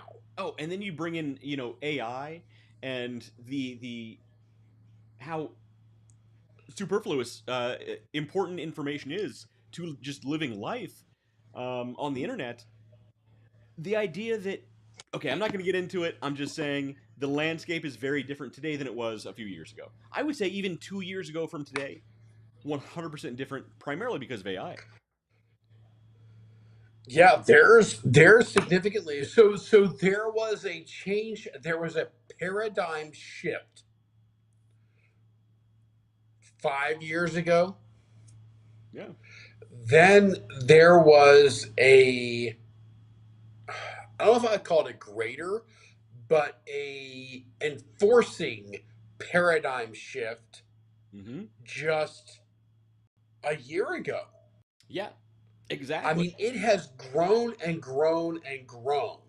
And I can't wait until we tackle this topic. Yeah, I think it's a good one. It So, has grown because of you guys. You guys started it. You started talking about it when I told you not to, and now I'm hooked on it. it's all our. I told you. Yeah, it's all over the place. I remember telling Matt about a year and a half ago, probably less than 18 months ago. Hey, this AI thing is going to be huge, and he hated it. Both of you. He It's primarily really hated it because of the AI art. Oh, AI, never. This is stupid. What is this Chat GPT thing you're talking about? well, I hate the AI art part. In fact, I've gotten really good at detecting Have you AI. guys seen the new AI video platform from Google? Dude, Google. Okay, not right now, but later. VO3. VO3. It's a subscription model. It's actually pretty expensive right now, but they're saying that this level of AI video could completely eliminate Hollywood as a whole. The video quality on this is photorealistic. There are people who are using this thing, and they compiled this long video of like people on the street interviews of talking about, oh, they're saying I'm just a prompt. I'm not a prompt. I'm a real person. In the meantime, all of these videos are actually just AI generated, and they look so photorealistic. You cannot tell they're AI. It's insane how good this is. Final Fantasy. Oh, I'm telling you, the AI driven games, generative AI games are going to be a massive Well, thing, and it's going to change I was everything. specifically referring to the movies, but Final Fantasy The spirits with, Spirits Within. yeah. I'm surprised you know that. You're not a big enough nerd to know Final Fantasy Spirits Within. Bro, there's a reason that you and I are bros, man. All right, fair enough. Fair enough. I'll take that. We are we are nerds. And it's very, it's, yes, you can look at Spirits Within and say, hey, that's a great rendition for the time from Yeah. a uh, digital graphics standpoint. Yeah. I can't wait until I have to go, is that real Right. Oh man, I've always said or that is it not? because remember like I can't movies. wait. Remember movies back in like the 90s and even early 2000s where you saw graphics and like you could always tell they were graphics, no matter how good they were. You Oh could yeah, always tell. Like I now, remember. Yeah. So I you're like, remember the oh, huge Aladdin. Okay, so we're gonna go with my wife on this one. Aladdin. Aladdin, the movie with Will Smith. all the stuff. There is a very small sequence in that video where they're escaping the whatever the big sand thing, and it is a three-dimensional view of it. I remember the huge conversation around the technology that was Mm-hmm. around that. Mm-hmm. Oh yeah. Today, I could do something that's 50 times, 100 times On better your home computer, on my home, not even my computer. probably I your could do it off phone. my iPad. Yeah. Oh yeah. Yeah, my phone. Yeah, my phone's more powerful than my Now imagine because where my we'll phone's be. an Android and Yeah. my tablet's a iPad. Well, also, all of the Apple devices will be made in America soon, so they'll also cost 10 times as much. But that's a different conversation. But imagine where the technology is going to be in 10 years. It's going to be insane. So I remember a couple of years ago, people were talking about, oh, in the near distant future, all entertainment will be customizable, where you'll watch a TV series or a movie that's completely customized to you specifically. And I remember thinking, that's silly. I can't imagine how that's going to work. Now that AI is here, I mean, that basically, it can exist right now. Nobody's currently doing it, but it can exist. What I would like to point out right now is Is very Matt's important. belly sticking out of the bottom of his shirt? Right there. Matt's Oh. belly is Let me know that it happened. Sorry, man.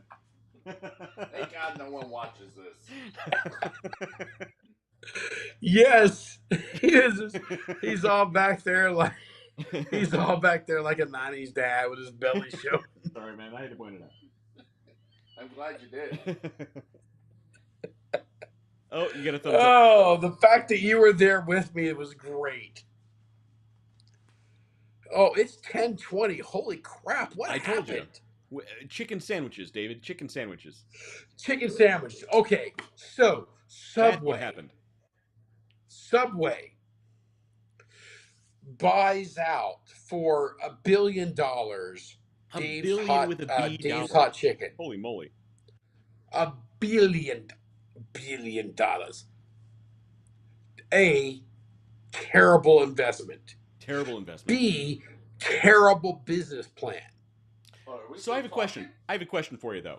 Do you feel like that was a response to the fact that Subway never fully recovered from Jared? And that they feel like they need to branch out in other areas? Because I feel like that's a real thing. I think yes, but I think they went the other direction. Subway should, this is very important, should have reduced dramatically the amount of franchised restaurants that are out there. I don't fully agree. You don't have to buy them out. You just Okay. have to end their franchise agreements at the end of the Now, agreements. why do you think they should draw back franchises when franchises are paying them to So exist? you can solidify your core. Okay. Solidifying your core when your core is fractured is very important. Mm-hmm.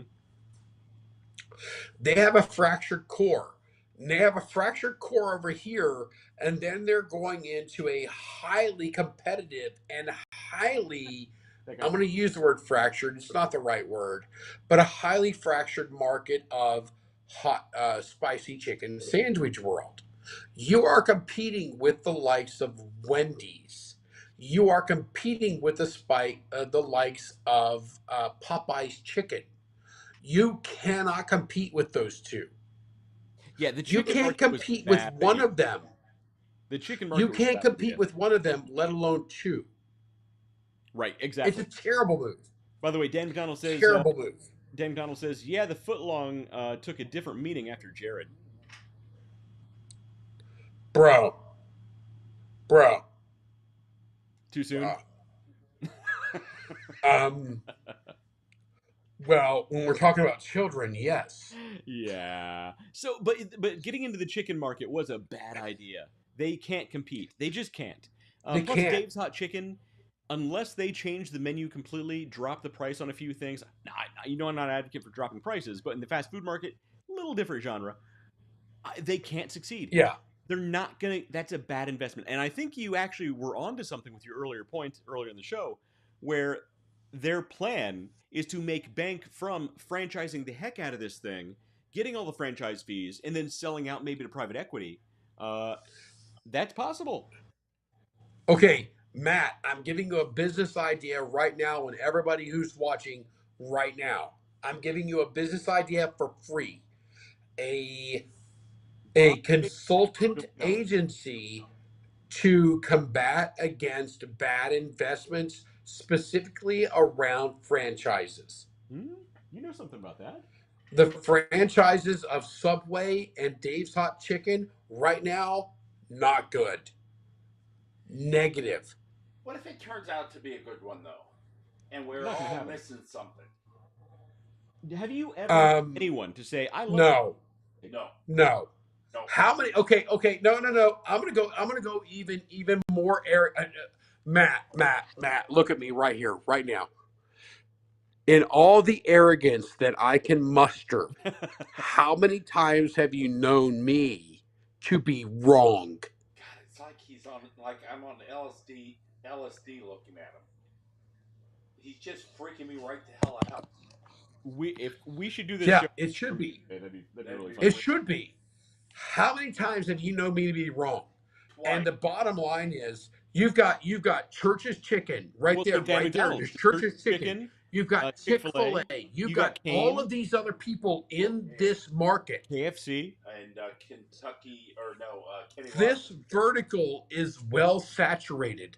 It's A oversaturated. rapid expansion oversaturated. version of this is terrible. Plus If you were to McDonald's, Burger create King, a- and Wendy's all have their own hot, spicy chicken sandwich. It's Yes, they do. saturated. They do. It is highly saturated. So if you were to create a agency that said, here, all I am, you have your own company, they're your advisor, you come to me, I'm your second look. And be honest about it. That's it. That's all you give. You give, and you could literally, oh my God, I've got to look it up. Hold on a second. GoDaddy.com. He's gonna buy. What are you buying? What domain are you buying? If I don't want to say it till it's out loud here. You know what? I've always loved Danica Kirkpatrick.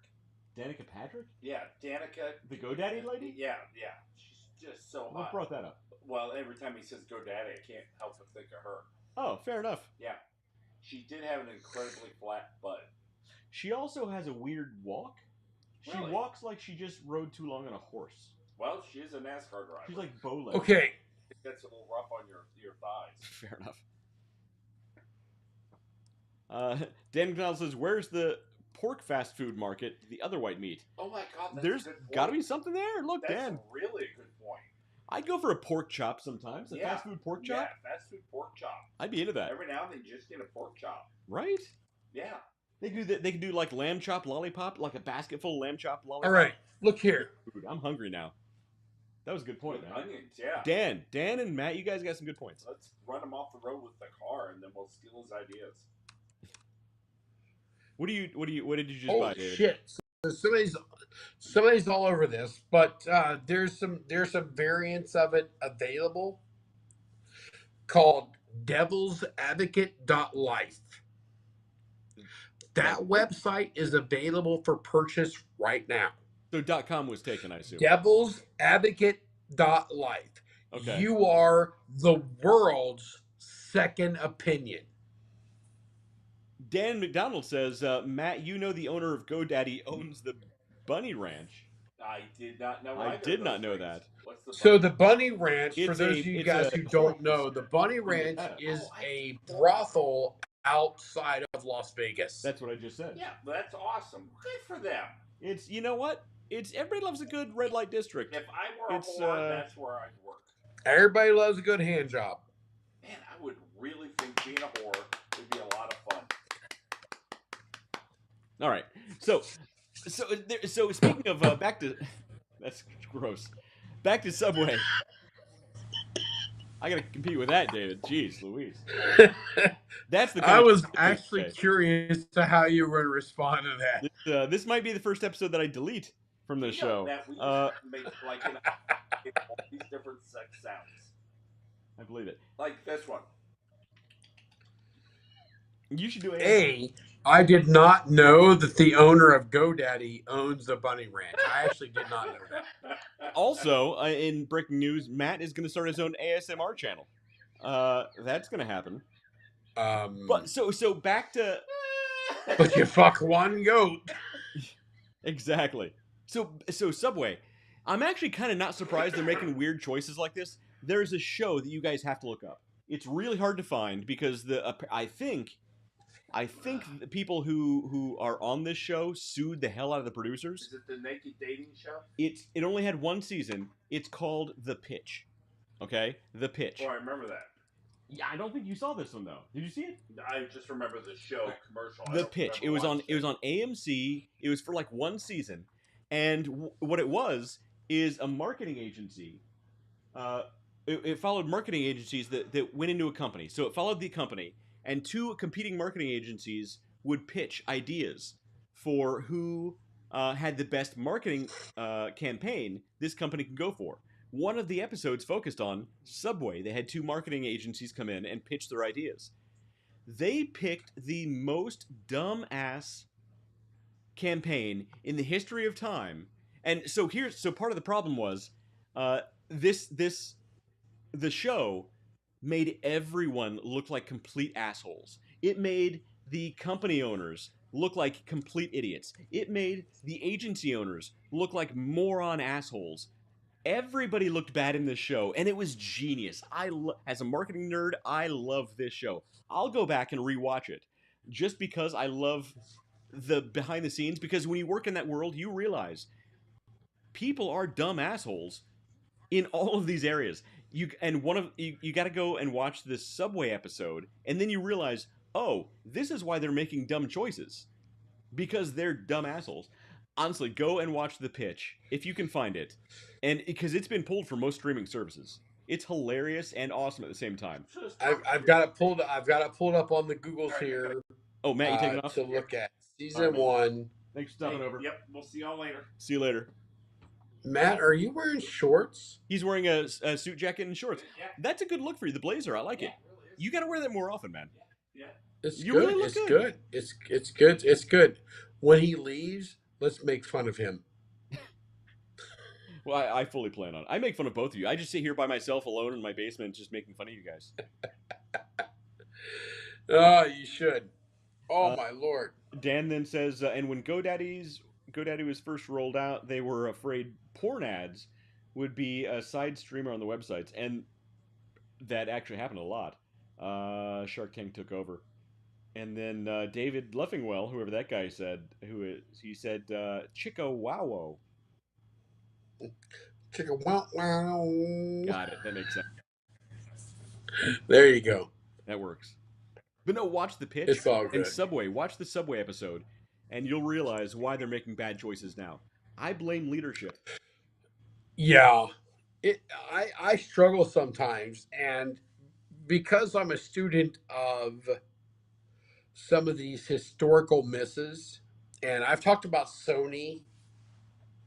Yeah. Sony's made a lot of bad choices. I've talked about Sony. I don't know if ad nauseum is quite, and you know what? We might do a show one day where we actually break down the math. But there have been so many companies that Nike, Bud Light, Target, without even getting some political, big companies that choices. have taken some very public and very painful missteps Right. in their marketing and advertising, and has cost them, in the case of Target and Bud Light, in the excess of 100 billion. Yeah. And not with a fake, no, with a real $100 billion impact. Right. It's an issue. Absolutely. Yeah. You know, you should to make a misstep. Okay, so here's a great question, Wes, because you are the marketing guy. Okay. let's say a person has a market cap of 6B, right? Okay. What is an acceptable market miss? I mean, a B, that's one Well, I mean, sixth of your income. define market miss. Are you talking about a single campaign? Are you talking about year over Yeah, a year single revenue? What are you campaign. talking about? What's a single campaign? Because that's what we're talking about. So Target Okay. and Bud Light both made a single campaign that cost them, you know, more than a tenth of their total value. Right. So, okay, you're talking about they have a 6 billion market cap. 6 billion market cap. I gotta do the math in my head here. And what's a single campaign? Let's use 10. Let's say Let's use hypothetically 10. We have a 10B. We have a 10B. Let's say 10B market hypothetically cap. the let's say hypothetically a single campaign bombs. Now there are different levels of campaign. There's all-in campaigns. There's minor campaigns. All-in campaign. Oh, I mean, $500,000 could be absorbed. So Um, that's point 0.5M. well, because here's the thing. With a big company, you have a number of different campaigns happening simultaneously. Even when you have big Absolutely. campaigns, you still have a number of multiple smaller campaigns happening at the same time. So your marketing budget isn't all blown on this one campaign. You can't hypothetically, you could put all your eggs in that one campaign basket and blow it all. That's not how it works, though, especially with big companies. Bigger companies, they spread that risk out across multiple channels, multiple campaigns at the same time. Um, some companies don't, and that is a big problem. That's when they get into trouble. That's when you also have big companies that get into trouble when they don't have campaigns. They have a small campaign that gets them into big trouble. I'm not getting political, but let's look at Budweiser, right? That was a very small campaign. That was the one that got them in trouble. I'm not going to go into it. They spent maybe Yeah. $100,000 on that. That one hundred thousand Yeah. dollars on Anheuser Busch's bottom line was a drop in the bucket. I mean, not even it was a molecule in the bucket, right?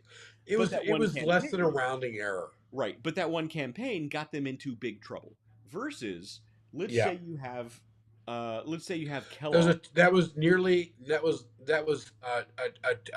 nearly 2B Right. impact.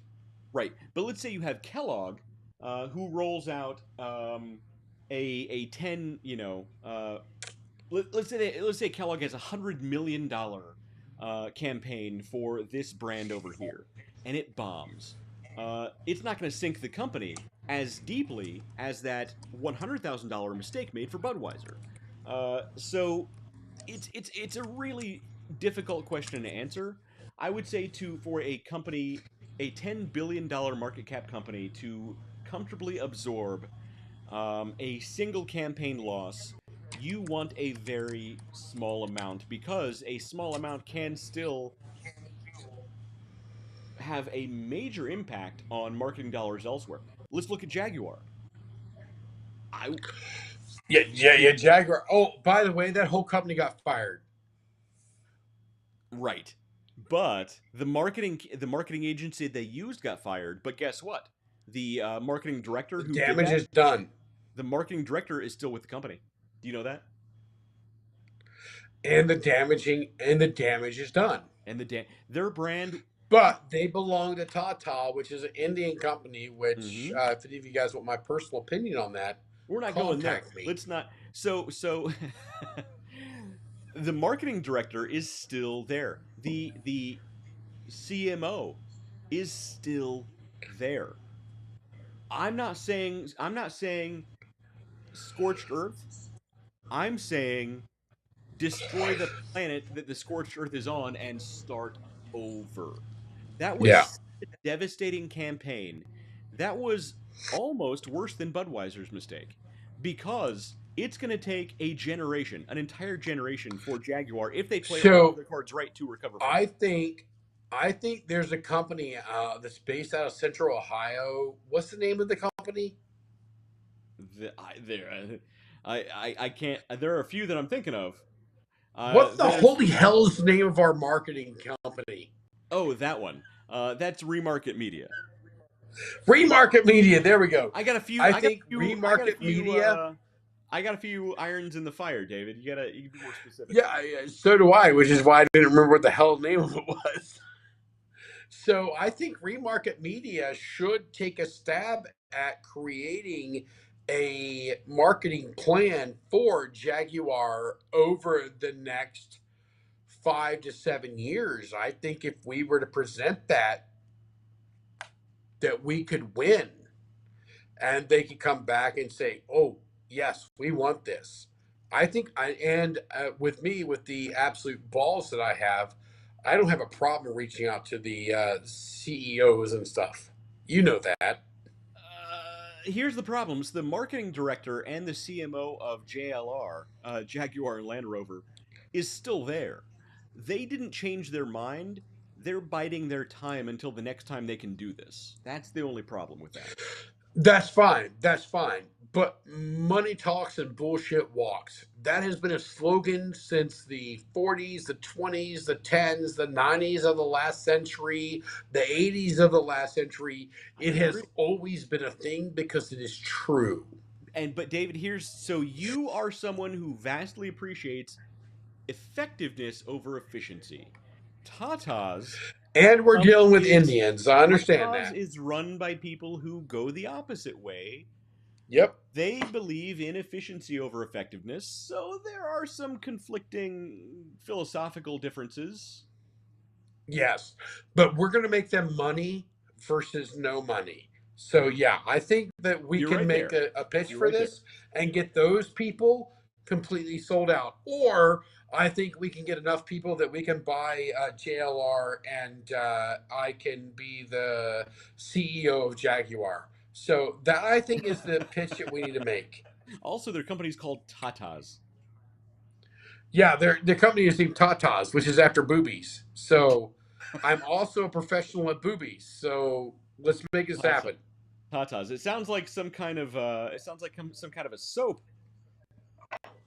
That's not the one. Hang on. It sounds like there's some kind of Sydney Sweeney soap. They should have called the. There it goes. Hang on, I got to get the screen back over. I missed my punchline.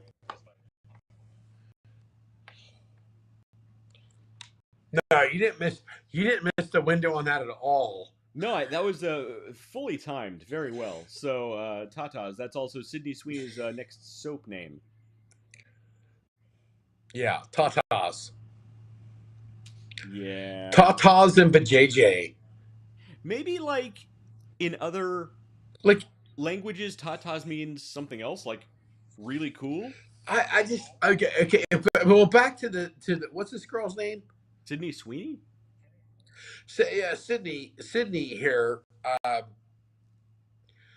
There is not a female on this planet that I'm going to pay anything for their bathwater No.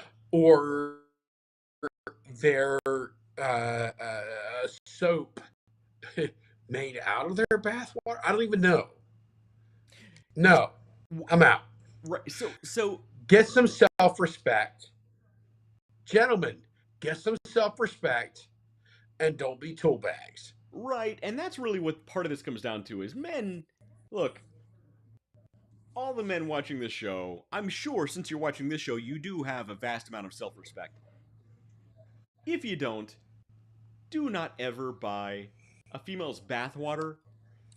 That's just disgusting. I literally got dry heaves. It's right on the same level of that what's her face, that OnlyFans porn lady who sold her bathwater. She would have literally sold little jars of her bathwater. All bad. What's it? Something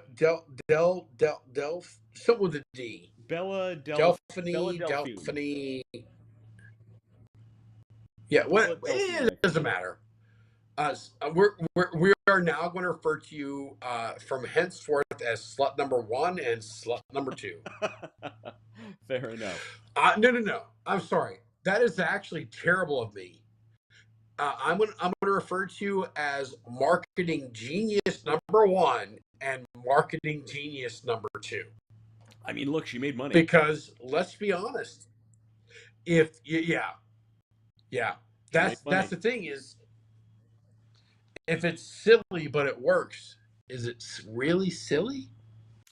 Right. Apparently, so In this case, this girl made more in a bathtub of water, I guess, than I make in 5 years. right. You know what? Great job. Good for her, man. All the men out Yes. there, don't fall for this stupid shit. Yeah, I would say good for her, bad for all the men who are buying this stuff. Exactly. Yep. But for her, you know what? Keep up the great work. For all the men, do better. Hopefully your work dries up soon.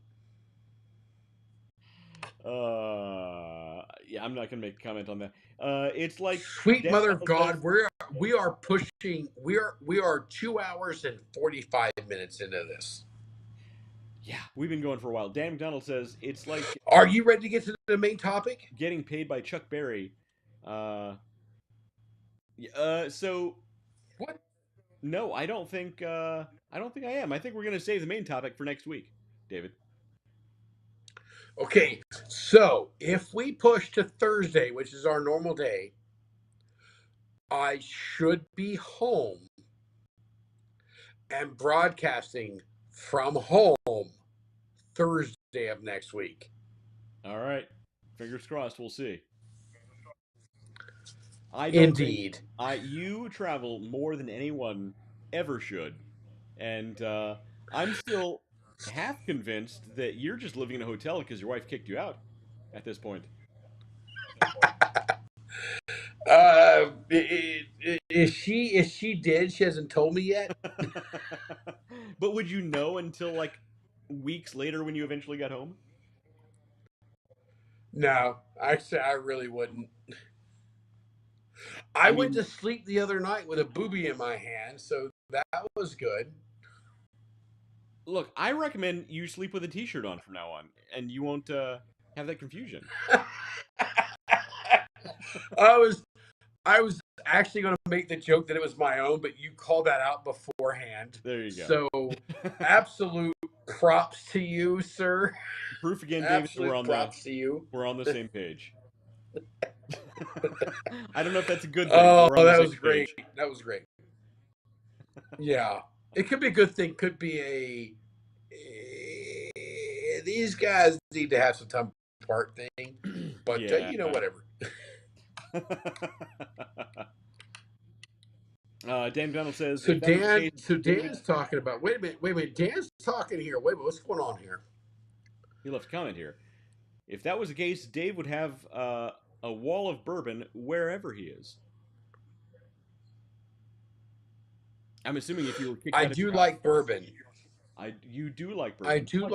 I do like bourbon. Speaking of which, Matt left his bottle of Old Crow here, so maybe I'll have another bird-themed bourbon along with you.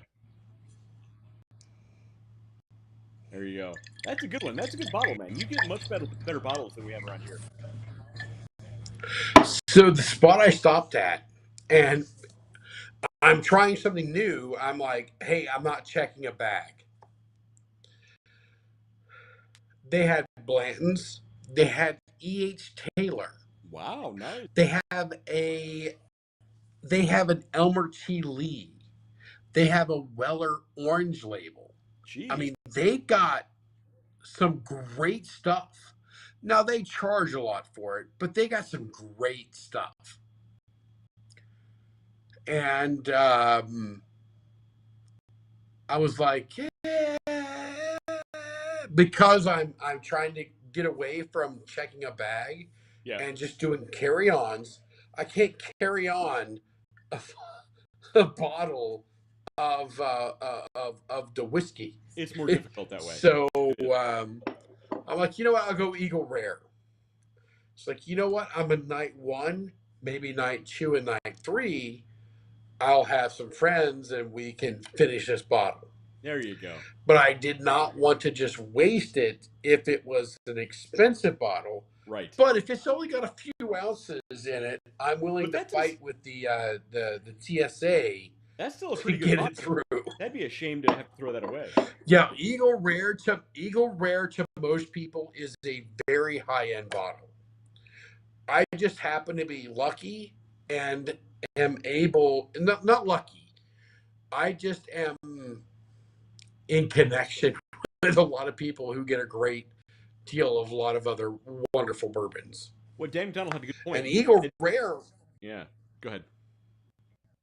And Eagle Rare can what? Go ahead. Oh, Dan McDonald said you can, but they have to secure it. I think he means carry it on. They'd have to secure it, so you could actually tell them when you board the plane, "Hey, I got a bottle. Secure this." Yeah.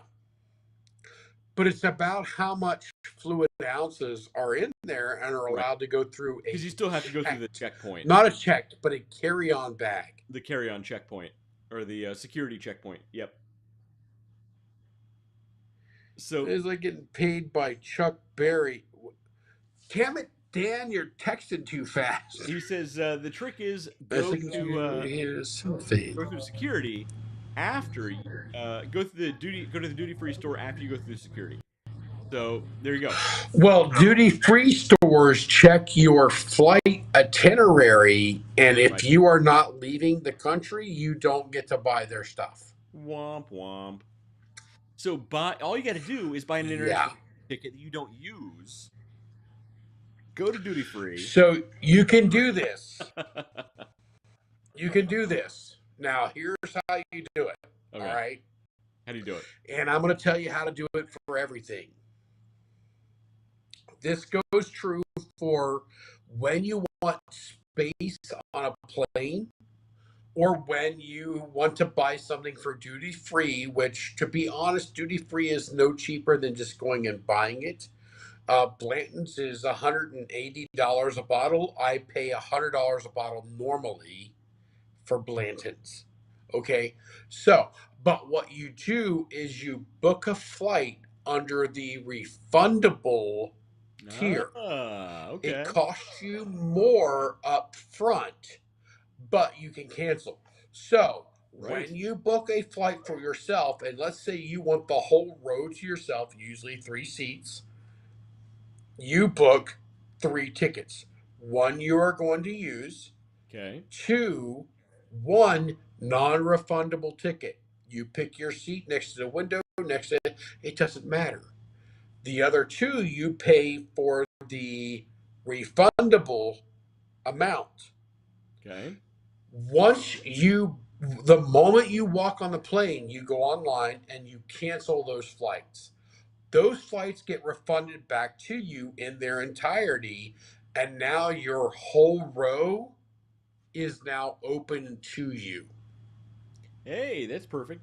That's good to know, man. That's a good idea. I'm guessing you've done this. Don't do that. It pisses people like me off. So you're saying you haven't done this? Be honest. I didn't say that. I just said you could do that. You could do it hypothetically if you were an asshole. I would never recommend doing that. Yes. Right. It just happens Indeed to be something that people do sometimes, not David or myself. Yeah, not me. Not me, who travels all the effing time. That's hilarious. That's pretty funny. I literally had a post today that said airplanes, or my second home is an airplane. That should be your you should get a T-shirt. It says that. It should be your catchphrase. Yeah, it's bananas. I spend a lot of time in airplanes. So that's it. We are, oh my Lord, we are nearly almost at 3 hours into this, and we basically just made it through the news. So the first 50 minutes was. I'm just saying we might as well go ahead and do the topic. We're not gonna. I'm just kidding. We'll do that next week. Next week's topic is going to be amazing. It is a return on investment topic. It is probably the primary return on investment topic that everybody wants to talk about. Wouldn't you say so? I think it's something that's definitely going to be a huge consideration for everyone from this point forward. Yes, it has changed dramatically in the past 6 years, Oh yeah, 7 years. I would say even in the last 2 years, it's changed a lot Oh yeah, because of absolutely. the how available information is, and AI alone has changed the entire landscape. I think the AI landscape, the information landscape has changed just as much from AI in the last 2 years as the internet has changed it in the last 20 years. Honestly, it's that significant, and it's only going to escalate. Yes, it's So, very. so the idea of the ROI of going to college is a big conversation that I think a lot of people need to consider, especially if you have kids on the way, you plan on having kids. Do you want to pay for that? Are they going to need it? You just gave away the topic, son. Well, I You mean, just they gave read the away the subject topic. line. They read the subject line of the video. I think they had some inkling. I do suppose that is true. I do suppose that's true. So I thought I'd. And I gotta tell you all that when I read through West's agenda today and I went through the topics and everything, which sometimes I look at the agenda and I'm like, okay, cool, I'm in. That's it. Today I actually had time to read through and understand the agenda and be ready. And I texted back to West. I'm like, dude, this is gold. We bring the data. I am We're gonna in. bring all of the info, man.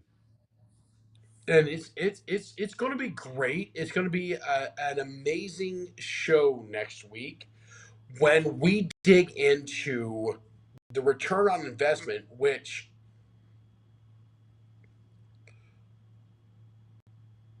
is something that everybody in business should be looking for. What is your return? Now, sometimes the return is not a tangible dollar. Mhm. And that's very important. Sometimes it is a education, sometimes that you can't track in a 12 to 18-month period, but in 5 years, then it returns to a revenue or a dollar amount. Right. And in the case of higher education, I'm gonna tell you, Mark Lafon, his name I spoke tonight about. One of the people who, kind of try to prepare me for what's coming on. His name will be spoke again next week when we actually go into the the return on investment of college education. Yeah, we're gonna bring all the data, all the information. It's a pretty good agenda. I think it's gonna be a good show, unless we spend an hour or more talking about chicken sandwiches. Then it could go anywhere. Dude, to be fair, you did invoke the power of the chicken sandwich. I didn't realize the fire, the powder keg that I was igniting at the time. I didn't realize. I should have known. Yes, because there are at the incipient, even at the incipient, there are two channels. There is the spicy chicken sandwich from the flavor, the marinade, the brine, and so on and so forth. Where's my hand? There it is. And there's the spicy chicken sandwich from the sauce. From the sauce, This, or as Matt right? says, the sauce, the sauce. The sauce, right? So here we go. So we have the spice. So when we talk about chicken sandwiches, we don't take prisoners. Shit's getting real. We don't. Shit gets real, Shit's getting real real. fast. Michael Corleone, he It's says true. enough. You, it's all the gloves come off when we start talking about chicken sandwiches. So next week I Indeed. will try not to invoke the power of the poultry sandwiches, and we'll see where it goes. I will try not to wear a tuxedo to be Don Corleone, And also, I will not try to wear a graphic T-shirt to be. And I can't remember the comedian who used to say the word sandwich. Sandwich. I got that from The Sopranos. They say sandwich Sandwich. or So rigatone. yeah, I just rewatched The Godfather Part One and Godfather Part Two. Yeah, good movies. They Literally, I still just hold up. finished Godfather Part Two earlier today. Yeah, they still hold up, man. Great movies. Uh, I'm gonna give them the category in my world, but I mean, they definitely strike home to a different era of film, but I think if you keep that in mind while you're watching, they still hold up. We're not going to get into another rant. yeah, We've been going for like 3 hours, Dave. We gotta end this. Uh, we uh, do need to end this, dude. It's literally 10:59 p.m. yeah, right now. I know. I'm looking at the clock. All right, So we man. got to go for at least one more minute, and then after that, in that minute, we're gonna count down. We're gonna check out. We're not gonna leave you with a 5 minute countdown. We're gonna be like, and then we're out, and then we're gonna give you a few seconds, and then we're gone. So, for all of you guys out there in TV land,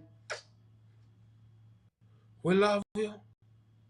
You come to me on the day of my daughter's wedding, and you ask me to do murder. This is not what we're gonna do. But and then after that, we're gonna check out. We have other business to take attendance to.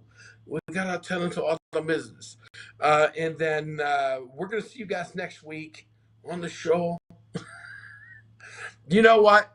You know what? I think when we do the contest, I think then the person who loses has to do the show the next week entirely in the Godfather acts in the Godfather in the Godfather dialect and accent.